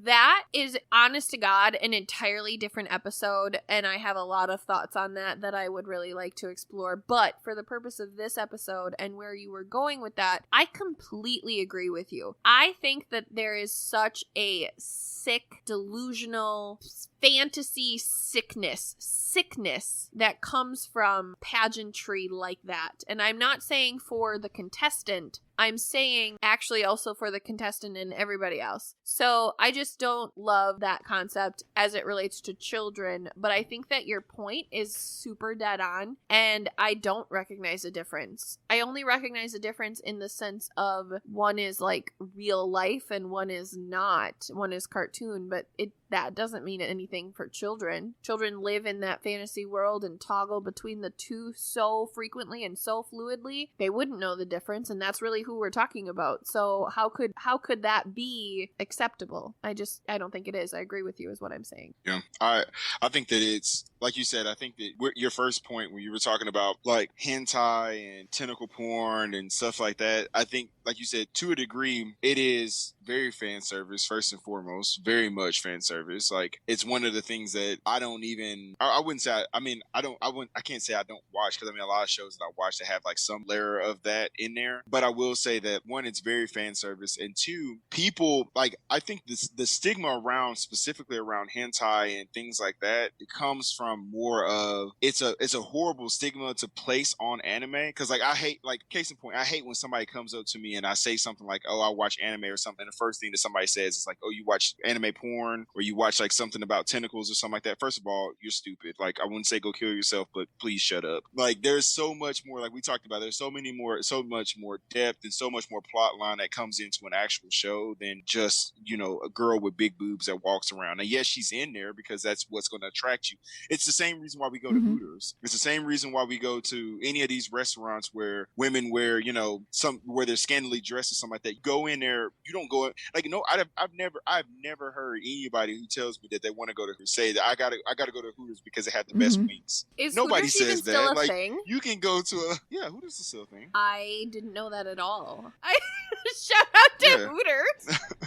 But like, I've never heard anybody just say like, I'm going there specifically for, their wings because they're just amazing, or I need to go there to get a drink that they have that no other place has. So I think that a lot of people, like, you try to blur, like, a lot of people try to blur that line, and they try to make it seem like, to Celeste's point, just because it's a cartoon, I don't think that you need that. I think that, like you said, I think it is very fan service. I don't think that you need it, but I think that if you're going to put it in there, I would say there's I'm a little bit in both, I guess you could say, like, of both sides of the fence, only because I think that a lot of times we hide behind the fantasy of it. And I think that from a fantasy standpoint, when you're in that age group and you're in that age bracket of people, like the demographic that this is meant for, like you said, that late teenager to early, adulthood, I guess you could say, when you're in that area, you're already experiencing some type of puberty. Most of those kids at some point in time have already went to go watch their first porno. They've already logged on to some sex site. They've already seen the real thing. So I think that's why I said I'm not going to say that it's okay, but I think from a fantasy standpoint, like it's a little bit different because like you said, if I'm a 13, 14, 15-year-old kid, it's easier for me to watch something like I'd have to go search out of my way to go try to find something that's anime related for it to be like some kind of porn, like an actual porn.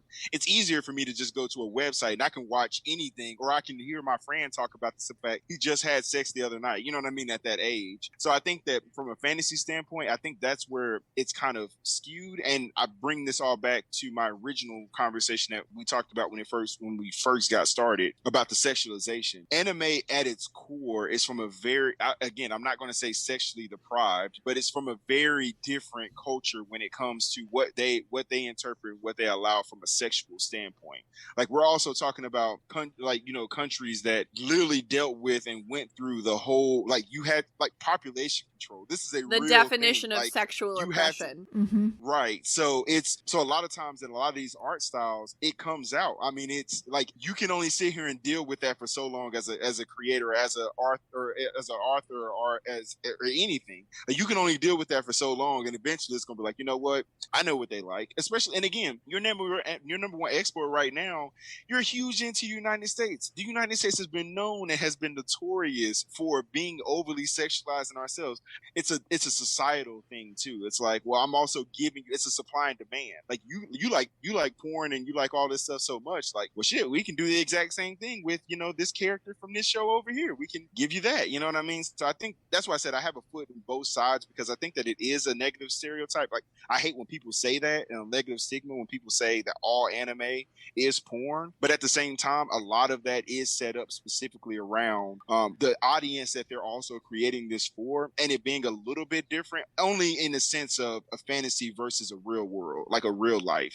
So I'm not saying that it's right, but I'm just saying that I think that you can get away with it. And again, I'm using air quotes, but I think you can get away with it because it's more of a fantasy style versus it being like a real world type porn or something like that. I think that unbiased opinion is actually like really meaningful, and that was really helpful for me personally as somebody who's completely on the outside of this. That was really, really helpful for me to differentiate in my mind. So thank you for sharing that. I thought everything that you said was really interesting and super valid, and again, like I could go there. So even being very novice, I understood and followed everything that you said. So I thought that was really cool. Appreciate it. I think a lot of people honestly are shocked by it when they see it because it's in an animation, a drawing, versus they see it every day in real life, and they're desensitized to it in real life, but they're not desensitized to it in a drawing. It's a new form of seeing it, and there is the line where characters in anime are generally younger, so that's an entirely different issue, I think, and I'm not condoning any of that side of it, obviously, but I think the fact that there's the broad stigma of anime being sexualized as a stigma being painted onto it is absolutely ridiculous, especially within the society that we live in today. And like looking at advertising in general, I think it's just super hypocritical and needs to be dropped. It's just insane to me. And it's such a small amount of anime that is that way. I don't know what these people are looking for, honestly. Like what are their searches that this is all that they're finding for anime? So right.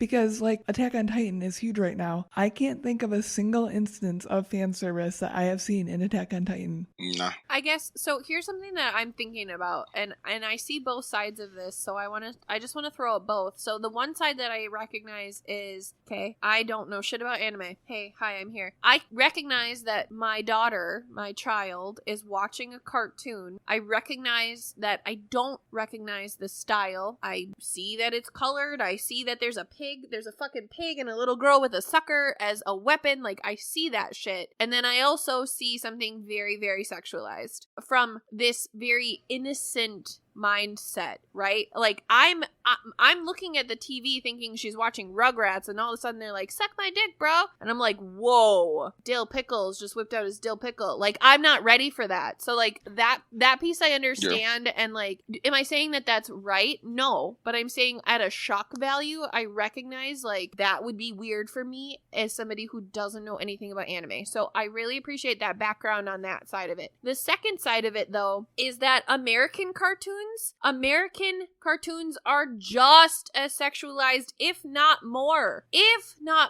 Yeah. So I just really don't understand. Allie, you use the word hypocrisy, and really that's what this feels like to me. And I think that I recognize that hypocrisy actually feels a little bit more jaded, because specifically, the only thing that's different is the art style and the producer. So how can you be mad? Yep. They're literally making the same fucking shit. You're just mad that you didn't have the idea, the talent, or the drawing? Like, that's too fucking bad. You got SpongeBob. Be happy with that. Well, and it's also one of those things too. It's the quote unquote export. Yeah. It's the simple fact that it wasn't here. Like we brought this to our country, and this is what you decided to bring into it. I'm okay with watching Family Guy. I'm okay with watching Simpsons. I'm okay with watching American Dad. I'm okay with all that because that's here. That's homegrown. King of the Hill. Like, I'm okay with all of these type shows. These are fine. But it's a simple fact of, like you said, this is a whole community and a whole culture that is already foreign to us. And then what you're going to bring into that is also sexualize this to the point of like where everything is some way, shape, or form sexualized. And to your point, Allie, the way that a lot of this is actually that a lot of people are getting over on this whole underage thing is because realistically, what people are saying, and I think this also doubles back to you too, Celeste, is a lot of times what they're doing is characters are designed and characters are drawn to look a certain type of way. But when you get on these fandoms and you get on these wiki pages and you start following up with where the producers are, they're not that age. Like, when you're looking at them, they're setting a pretense and setting this like perception in your mind that, like you said, when you see this, Celeste, and you see Dill say this, or you see this character say this, in your mind, you're associating this with this child that looks like they're probably 12 to 13 years old that just said, something about my Dill. But then when you go look at a fandom page, you go actually look at like the lore of the story, it says that this character is actually 18 years old. And I think that that's where a lot of times it's also the perception that we see first, because again, like you said, with Topanga, with any of these other shows, we knew how old these kids were. We knew that you were somewhere in your teens or something like that. I can look at you and I can tell based on your body development, based the on setting whatever, of the show. the way that you talk. Yeah, I can tell that. But like on a lot of these shows now, they're set up to where, because it's an easier animation style. It's easier for you to draw a little character than drawing a big character and like this big robust. And again, to your point, that's why you don't see a whole bunch of this. Like a lot of productions companies, they're just stupid. It's a waste of time and it's a waste of artistic talent to draw this big character who's like 6 foot tall with these big triple G breasts and what I'm saying, these big hips. Like, it's easier for you to draw this little small petite schoolgirl who's going to kind of do the same thing. But when you see it from a shock value, you say she looks like she's 7. But then, like I said, when you look at the lore or you follow the story or that character is introduced and she says, why are you looking at me like that? I'm 18. And it's like, oh, okay. You know what I'm saying? And they expect you to be able to say, okay, I'm okay with this because she's 18. And now it's okay. Versus, like you said, we're looking at it and you're just saying, no, she looks like she's my little girl's age. Like, I'm not okay with this at all. And that's where I said that's where they got away with a lot of that. Case in point with, like we talked about before, Sailor Moon. Like Sailor Moon, we all knew that they were all teenagers. Not all of them were all robust. They weren't all, these big, big-breasted women that were walking around that could barely fit in their, their outfits. They were just regular, kind of running them. And they had a couple of them that were a little bit more, aesthetically pleasing, I guess you could say. But for the most part, they just look like regular girls, So I don't know. I think that's where they that's the loophole, I guess you could say, in that situation. How they try to avoid the stigma of saying, well, if you look actually into the show, you would know that this character is not the age that they look. So yeah, I think that's really important too, because I want to go back to the idea that like anime is a fantasy, right? Like each of these shows and concepts and comics are built around a fantasy concept, a fantasy world. So really, like, I recognize two sides of that. I recognize the dirty side, the gross side that makes me go ew, which is this girl is 18, but she looks like she's 12. That's gross. I also recognize as a 28-year-old woman, if somebody complimented me and was like, oh my God, you look like you could be 18, that would be fantastic, right? Like that would make me feel like I was totally on top of my game and at the height of like the genetic pool at that moment, because like that's a really, really cool like fountain of youth moment. So I recognize both sides of that, and I just wanted to throw that out there because I thought that was like a really cool thing that my brain did. Yeah. Yep, I agree. And I agree with your point on it being still two sides. Like there's still a gray line to it. I think there's a gross side, and I think there is still a hypocritical side. And I'm not the person to weigh those sides. So I'm just here to bring the conversation forward. I have a real question that I want to pose to you guys that is, hi, I'm Celeste, and I'm argumentative, and I like to just like stir moment kind of thing. So really, I'm here asking you guys, do you think that part of this stigma, I mean, we talked about before how anime is doing a favor for Asian cultures, right? But do you think part of the stigma, especially given the conversation that we literally just had, is a racist thing? Like, is part of it that this is, Matt, when you were talking about the American cartoons, you literally listed every cartoon that is a white family, American dad, for fuck's sake. Like, I'm just saying, comparatively, is that a factor here, or is that not a factor here? I'm asking. Me personally, I don't think that it's a factor, only because I think, okay, let me rephrase that. So I think that it is a factor, but not in the sense of how the show is. It's a factor in the way that the show is produced. So I think that because 9 times out of 10, like, and that's what I have to explain to people. 9 times out of 10, when you're watching an anime, those characters are not Japanese. Like half the time, they are white characters. They are literally white characters. Like they're not Japanese. They don't even have any facial. They have big wide eyes. Features at all that even make them look like that. Yeah, no, I'm totally with you. Yeah, like, and 9 times out of 10, they always try to find a way to bring in some blonde-haired, blue-eyed character or something like that. So these are not Japanese people by any means necessary. Some of them are, but not very rare. So I don't think from that point, and I think the reason why they do that. So if you want to say maybe a racist moment, that would be, I think, where they kind of switch it up to make that animation style be more welcoming. Because, and I had this conversation when I did my episode for Black History Month, at the very beginning of Black History Month, where I talked about dope African American characters in anime. The stigma that was carried from that, you think about like Dragon Ball Z, Mr. Popo. They had these like big, like super dark, like almost like the color of actual black, as a character, with these big lips that, you know what I'm saying, were like peeled back. There were these big pink lips, and you know what I'm saying, like, or these other characters that have dreads or something like that. It's a style that I think that they do to say we're trying to include everyone. So I don't think that they're necessarily doing it to be racist. I think that they're doing it to try to be inclusive. So I think that that's kind of where that's coming from. So I love that. I love all of that, and that was so important, but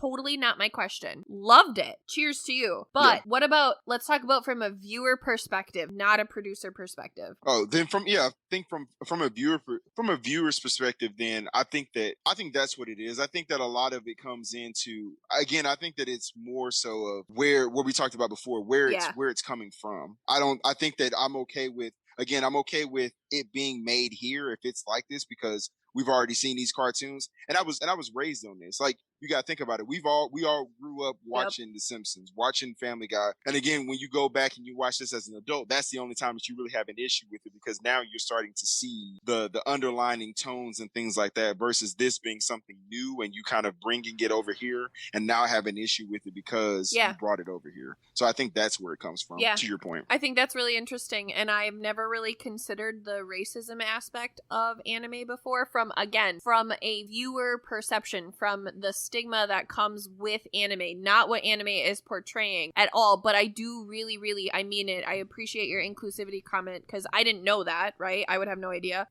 My favorite anime is a fucking Americanized one, and what's his name? Brown K. Sterling is like the dad, and that's the only reference that I have. So I really don't know. So that was a big deal for me. But like, again, from like a stigma perspective, I think it's really actually important that we call out that the reason that anime might not be be super tremendously acceptable from a society perspective is because we live in an incredibly racist country. I'm going to challenge that, though, to a degree, because I honestly don't know if a lot of people know where anime comes from, to be honest. Like, to associate it with the race. I disagree with you on that. I don't know shit about anime, but I know it's not American. I know it's not Americanized cartooning. I know it's not. I can tell the minute a cartoon comes on. So your point before about knowing the difference between, or when I had asked about Aqua Teen Hunger Force, and I was like, how would you know? I know how you know. I just don't have the resources and the experience and the knowledge to say it and see it from the other side. But like, I can absolutely tell you the difference between an American cartoon and an anime cartoon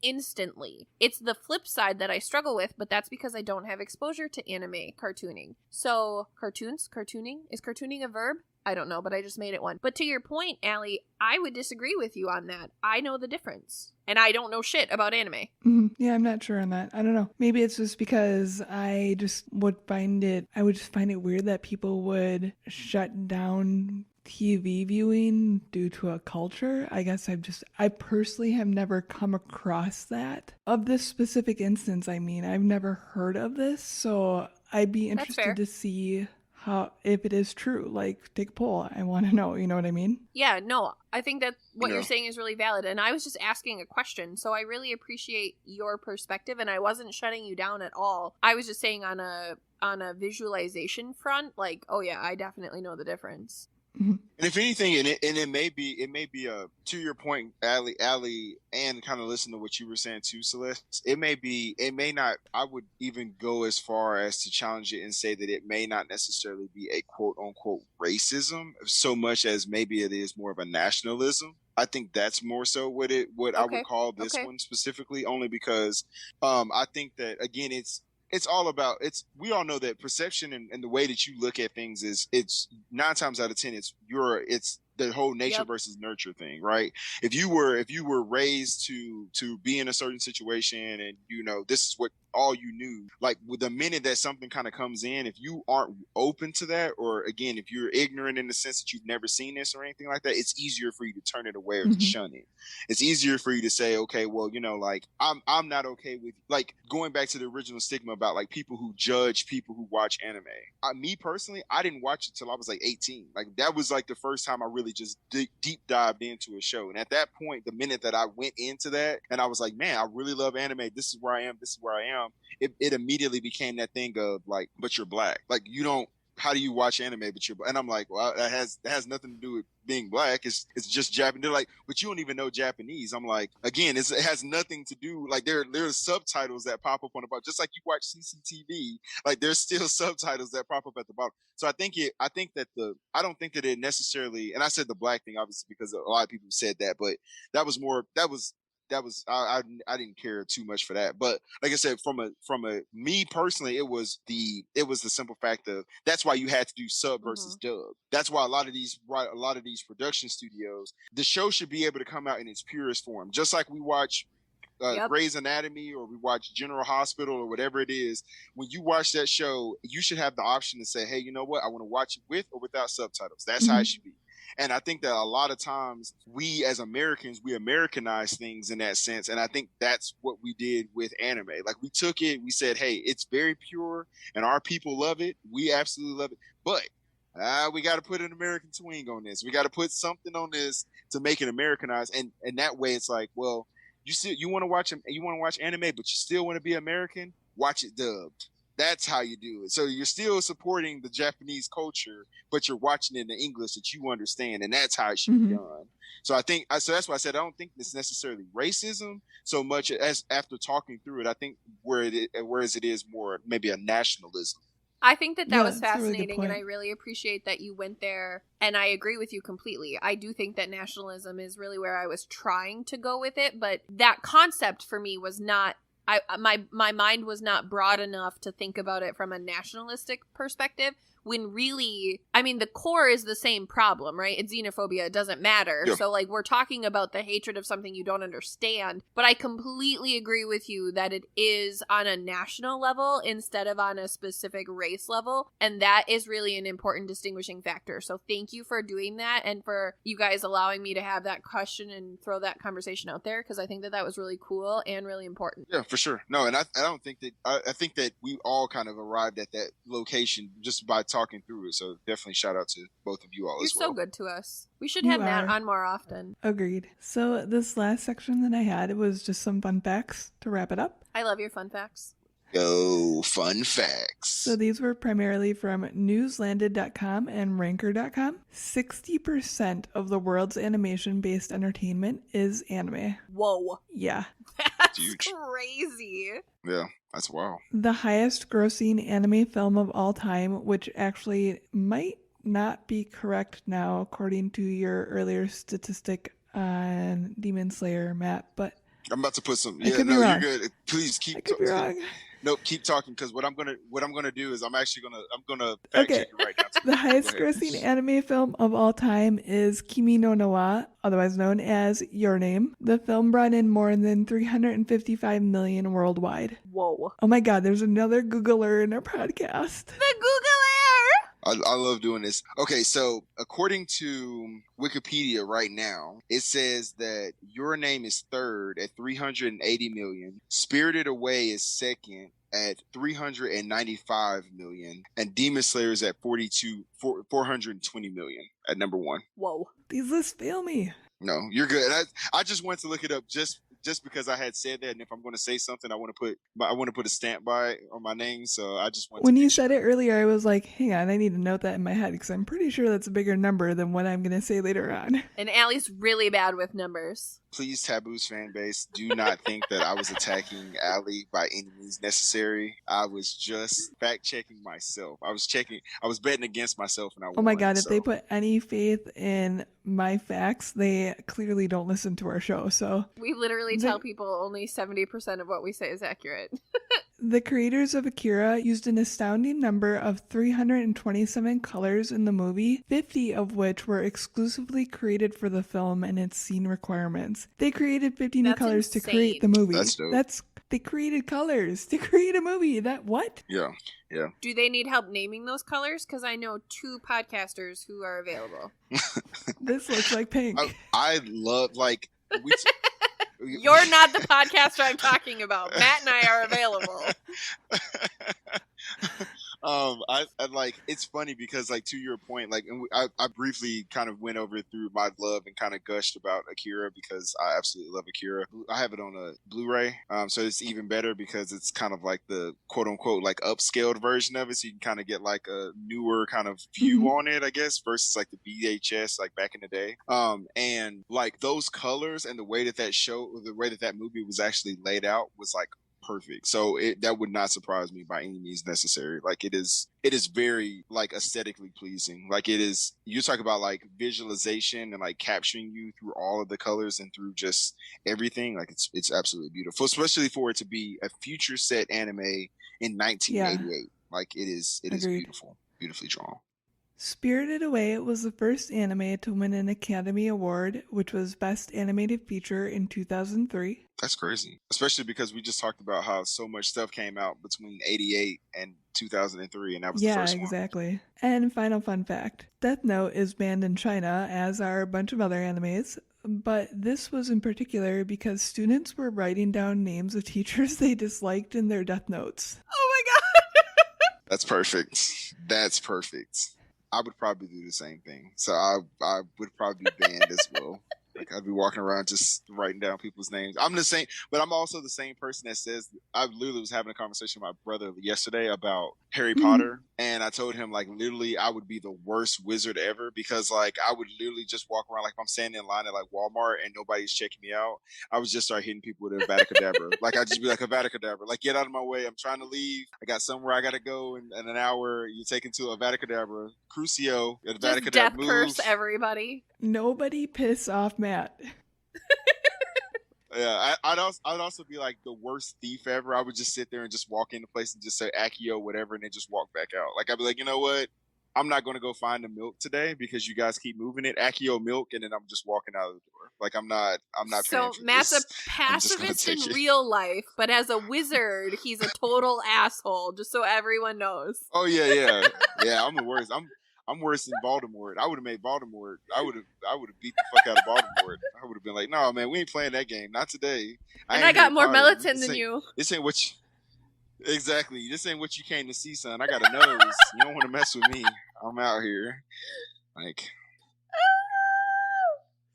So that was all I had, except I do have two kind of random questions, and they're actually okay. No, I have one random question and one call for help.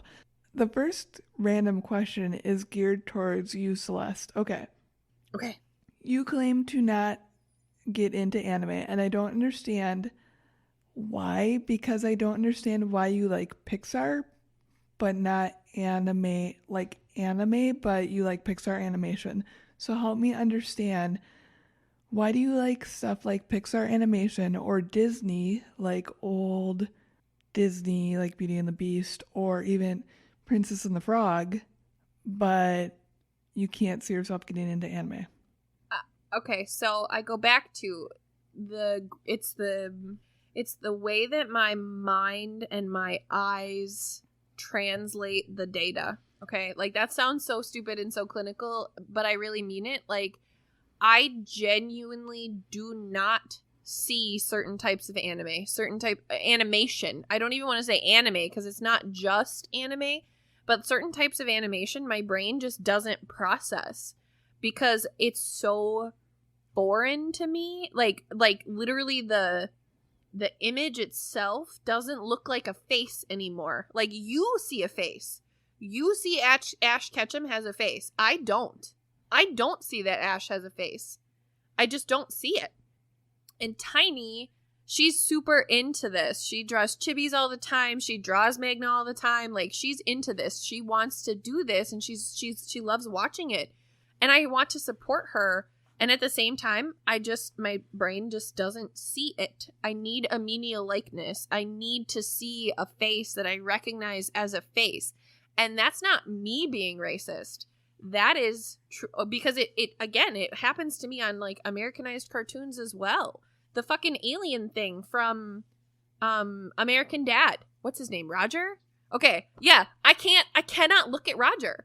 I like his character, and I love when he dresses up. I think it's hilarious. But I literally can't look at him. His face means nothing to me. And Allie, you know that my facial recognition feature is like FBI level. You know that about me. So you know that plays such an important role in my recognition of things in general. I just don't see it. Why I can see Disney or Pixar, on the flip side of your question, I don't know. Maybe it's because I've been exposed to those for so long. Maybe because it is a much more Americanized menial likeness that I'm just more familiar with it. I truly don't know, but I can tell you I've tried to play Final Fantasy like 4 times and I can't figure it out because I literally can't see anybody. All the characters look exactly the same. I can totally understand all the Final Fantasy characters looking the same. But that's my experience in majority kinds of this animation. Like, literally, Tiny, like I said before, is obsessed with the Glitter Force right now. Shout out to Glitter Force. I literally only know them by their hair. I recognize their hair because they're all different, not only color, but some have pigtails, some has a ponytail, one has whatever. Like, I recognize them by their hair. I cannot look at their faces and know who is who. They all look exactly the same to me. But they look exactly the same, and yet they don't look like anything. They don't have faces to me, is what I'm telling you. Because the second part to this was me asking you, Matt, to help me find an anime for Celeste to watch. With faces. Oh man, that would be with faces. Because here's the other thing. I could tell you what she doesn't like. Like, Cowboy Bebop would not be her thing at all. I kind Yeah. of see her watching Full Metal, but I don't know if she would get into the animation style. She would really like the storyline. She would hate the comedy in it, like the funny bits in it. But I could see her being hooked on the Considering I hate storyline in the first Archer. episode. How do you hate Archer? She's never Oh my watched gosh. Archer. She I has don't wanna never watch it. watched Archer. She also I don't she want to also watch it. hated Bob's Archer is Burgers when she amazing. first watched it, and That's she's not never true. watched. I didn't say I hated Bob's Burgers. I said it was stupid, and it is stupid. It's just an amazing stupid. She also hasn't watched Archer It's again just an since she amazing judged stupid. it. But Fullmetal Alchemist and Archer have nothing to do with one another at all. So You just No, not even. you said because of the comedy, and I said yes because I have Yeah, poor it's a taste. complete- I don't even it's- like Archer. yeah, it's a completely different kind of comedy, though. Yeah, yeah, Okay. definitely. As I'm looking at my extensive list of anime that I'm trying to think through, to be honest, probably one of the first ones that I would suggest. She doesn't like blood and gore or if zombies. you were to kind of get in. No zombies. Firm pass on zombies. No zombies. Okay. You're narrowing down my list a lot. Well, it was more of the blood. Let me be very specific. It was more of the blood Okay. and gore that actually kind of narrowed it down, not the zombies. I don't know. Like there are some good ones. Do they have zombies in that one? No. Do they have blood and gore? We could do some blood and gore. I could No. handle some. So I would suggest, honestly, like I think a really good starter in that situation would probably be. I just had it. It's right here. Oh, the Rising of the Shield Hero. I think it's a really good because it has different. I know for a fact it has. It has different faces. It has a very very very unique storyline. It has depth. It has a nurturing relationship that kind of buds from the very beginning. So it has that. And it has not a whole bunch of blood and gore. It's a really good. That's a really good show. I think that'd be a really good starter for you to watch it. And it's on. It's on. What do I have that on? That was right going to be now? my next I think I'm question. watching it on Crunchyroll. I think that's what I watched that on. But yeah, it's a really good. Like I said, I think that's a really good starter for you. I think something like that, or I would say either if it's not something like that, if you're into like sports, there's a couple of ones I would suggest. But outside of that, like I think Rising of the Shield Hero would be a really good one to start off with, and it's a fairly quick watch. I think there's 3. I think there may be like 2-3 seasons, 24 episodes a season, Okay. so it's a decent watch too. So, but I would suggest that Rise of the Shield Hero. All right. It's on my list. It's on Netflix too. Nice. Is it? Yeah, it is. Yes. I'm also going to assign to you watch the very first episode of Full Metal Alchemist. Just the first one. Just one. Just because. Oh yeah, that yeah. If you can't get into that one, that's a I don't know what to tell you. Is on there that no one. hope for me at that literally point? when I first watched it. No. It's a show like that show. The very first episode is one of those ones I always tell people it's a make or break. Like some shows you just watch and like if you can't Yep. get into it, you just Yep. can't get into it. Like it hits you through every single like you climb the tree and then you hit every single branch on the way down. So if you can't get into it, then that show is just not. It's just not Okay. for you, but it's a really good show. It's one where I know if you like the animation and can get past the faces or like the faces, you would really enjoy the storyline because it is a very good character developed storyline. So Okay. Super cool. Yeah. I will definitely look into that.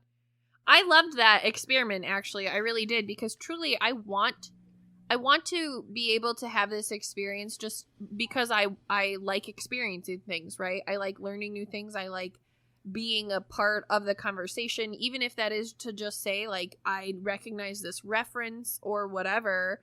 So I really appreciate that we could play that game because I would have no idea where to start or honestly how to work around my visual handicap as it comes to anime, because honestly that's what I look at it as. I don't have an issue with anything about the concept or about anything like that. It's truly just the visualization. My brain just doesn't see it the same way that my brain doesn't see numbers. Like, it's like a anime dyslexia. I can't explain it other than that. It's the weirdest thing. So I really appreciate the suggestions because I am excited to try them. I literally wrote this down as homework for Celeste to watch an anime. Which one should she actually enjoy? Yeah, those are very good ones. Like I said, very very good to kind of get into it. Yeah, that would be the one that I would say. Those would be the ones that I would say for sure. Because, like you said, it's difficult too. It all comes down to, again, everybody has preferences, so it all comes down to, like, when I first started watching stuff, like, I'm like, yeah, I really like this, and then some stuff, like, people that even to this day that people put me on, I'm like, yeah, I don't like this at all. Yep, so. That's fair. Well, guys, that was all I had except for my very last question, which is, what did you learn here today? Can I go first? Because I was like the most novice of all things ever. Of course. This was the most least prepared I've ever been for an episode. Like, let's acknowledge that. I've never been more unprepared for an episode. So that's fun. I learned that here today. I really did learn so much about what this means to not only Japanese culture, but also, like, the culture of anime. And just honestly, like, the history was so cool. This entire concept is so cool. And I just really appreciate that you guys helped put me on the path of, like, this is not different than what Americans have on their TVs all the time. It's just different because of the cultural difference. So, like, that is really meaningful to me, and I really appreciate that perspective, because honestly, I didn't know that, and I never thought about it that way. So that's what I learned here today, and I thought this was really cool and just completely different, and I would have never had this conversation under any other circumstance. So I thought that this was really cool for that reason. What did you guys learn here today? Matt? Yeah. Well, first of all, I mean, I kind of came into this a little bit more senpai style, so I think I came into it with a little bit more of an understanding. You are our Mr. Miyagi, like really. you said, I think I thought that, like, I don't know, I really enjoyed the history of it because, again, to your point, Celeste, like, I've been a member of this community. Like, I've been watching anime, like I said, for 13 plus years now at this point, and I never knew the history of it. I never knew, a lot of how it originally started. I never knew about the export and the importing, that a lot of the countries, especially between the U.S. and Japan, how that was actually set up.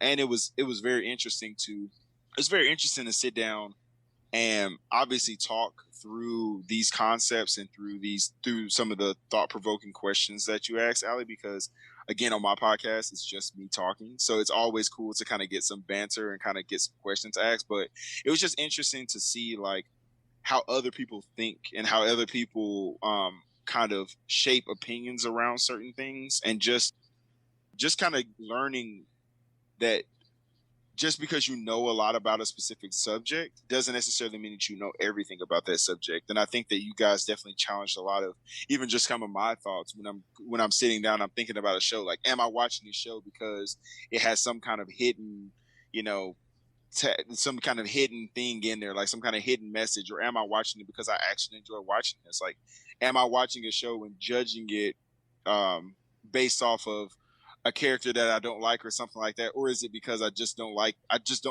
not like this character, or do I not like this character for a specific reason? Like, I think that it's just interesting to kind of think through those things and think that holistically that there's a psychology behind this, like that I didn't even think about.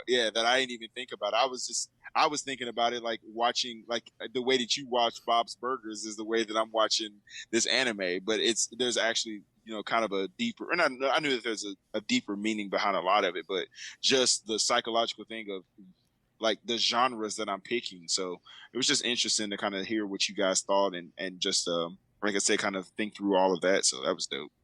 I love that answer. I think that's a really cool answer. Miss Allie girl, Same. What did you learn here today?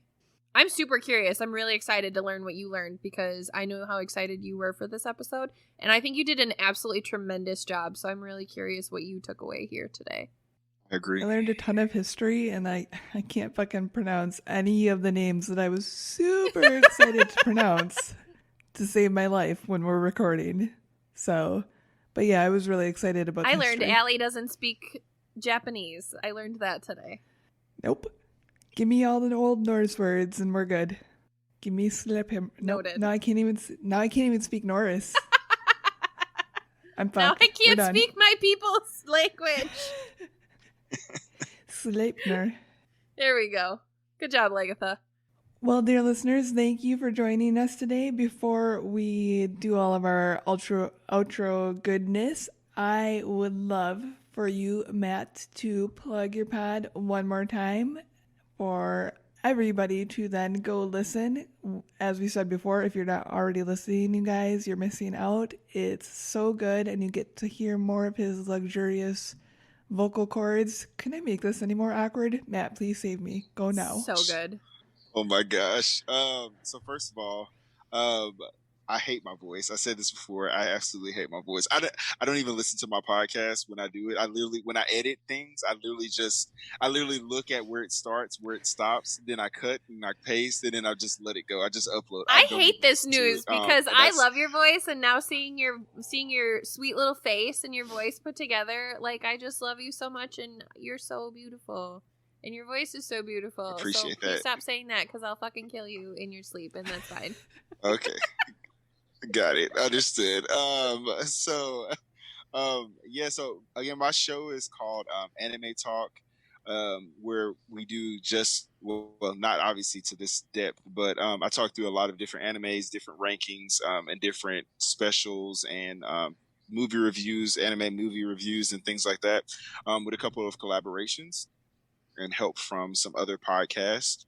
Yeah, so you can find me on Instagram and what's the other one? Twitter. There you go. I knew it.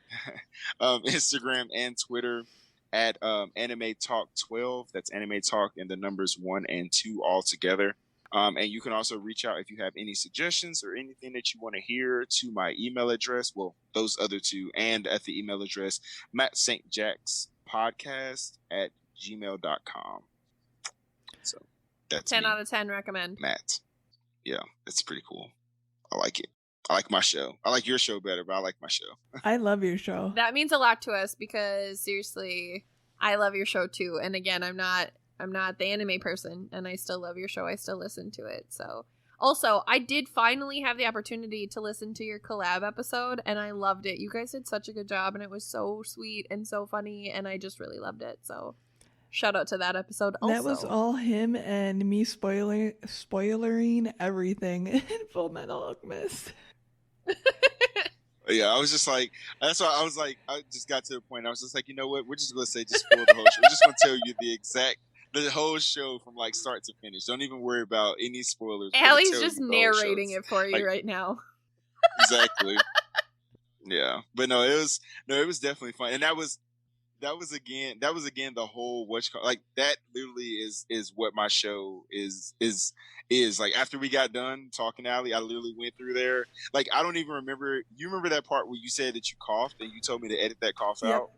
I didn't even edit it. I literally just left it in there because I knew that in order to find where that was when you told me that at that time, I was gonna have to listen back through the whole thing, and I didn't really want to listen back through it, so I just literally just left it in there. I was like, if she coughs, oh well, I'm just gonna blame it on myself. It's cool, I coughed. It's all good. I'm not doing it. So Matt quick coughed on the track just so you weren't alone. Exactly. I'm like, oh, cough, yeah, cough. We both cough. Yeah, everybody's coughing. There's something going on Anchor. We're allergic to Anchor. We're coughing. It's very anchory in here today. Exactly. So yeah. So I just wanted to say again, Matt, thank you so much for being here. I love you. Allie loves you. You are our favorite. So there's that. Let's get that out of the way. Thank you for being here. Thank Dear you. listeners, thank you also for joining us today. Can I help you? You told me to I take care of just this said- and then you said things. What are you saying? I said thank you. Okay. I feel like there's some attacking going on here. The way she looked at the monitor too, she was like, she gave that look like, if I have to come through this monitor, I She will gave me literally- one job. She's a pacifist. She's like, you remember what you did with that can at the very beginning with that shake weight? I'm about to do that to your neck, okay, Allie? That's exactly what's about to happen here. That's what she if gave me we're that in a look of. cage fight, put your money on me. Trust me on this one. That's real. That's real. Yes, it's her giant hands, and she's very scrappy. Yes, when we go that's to what it concerts, is. I call her Scrappy Allie because she'll swing on a motherfucker in a heartbeat. I swear to God. Oh, okay. So, dear listeners, I don't know what she cut and what she didn't, but hi, welcome back to our outro. I'm Celeste, and I work here. It's fine.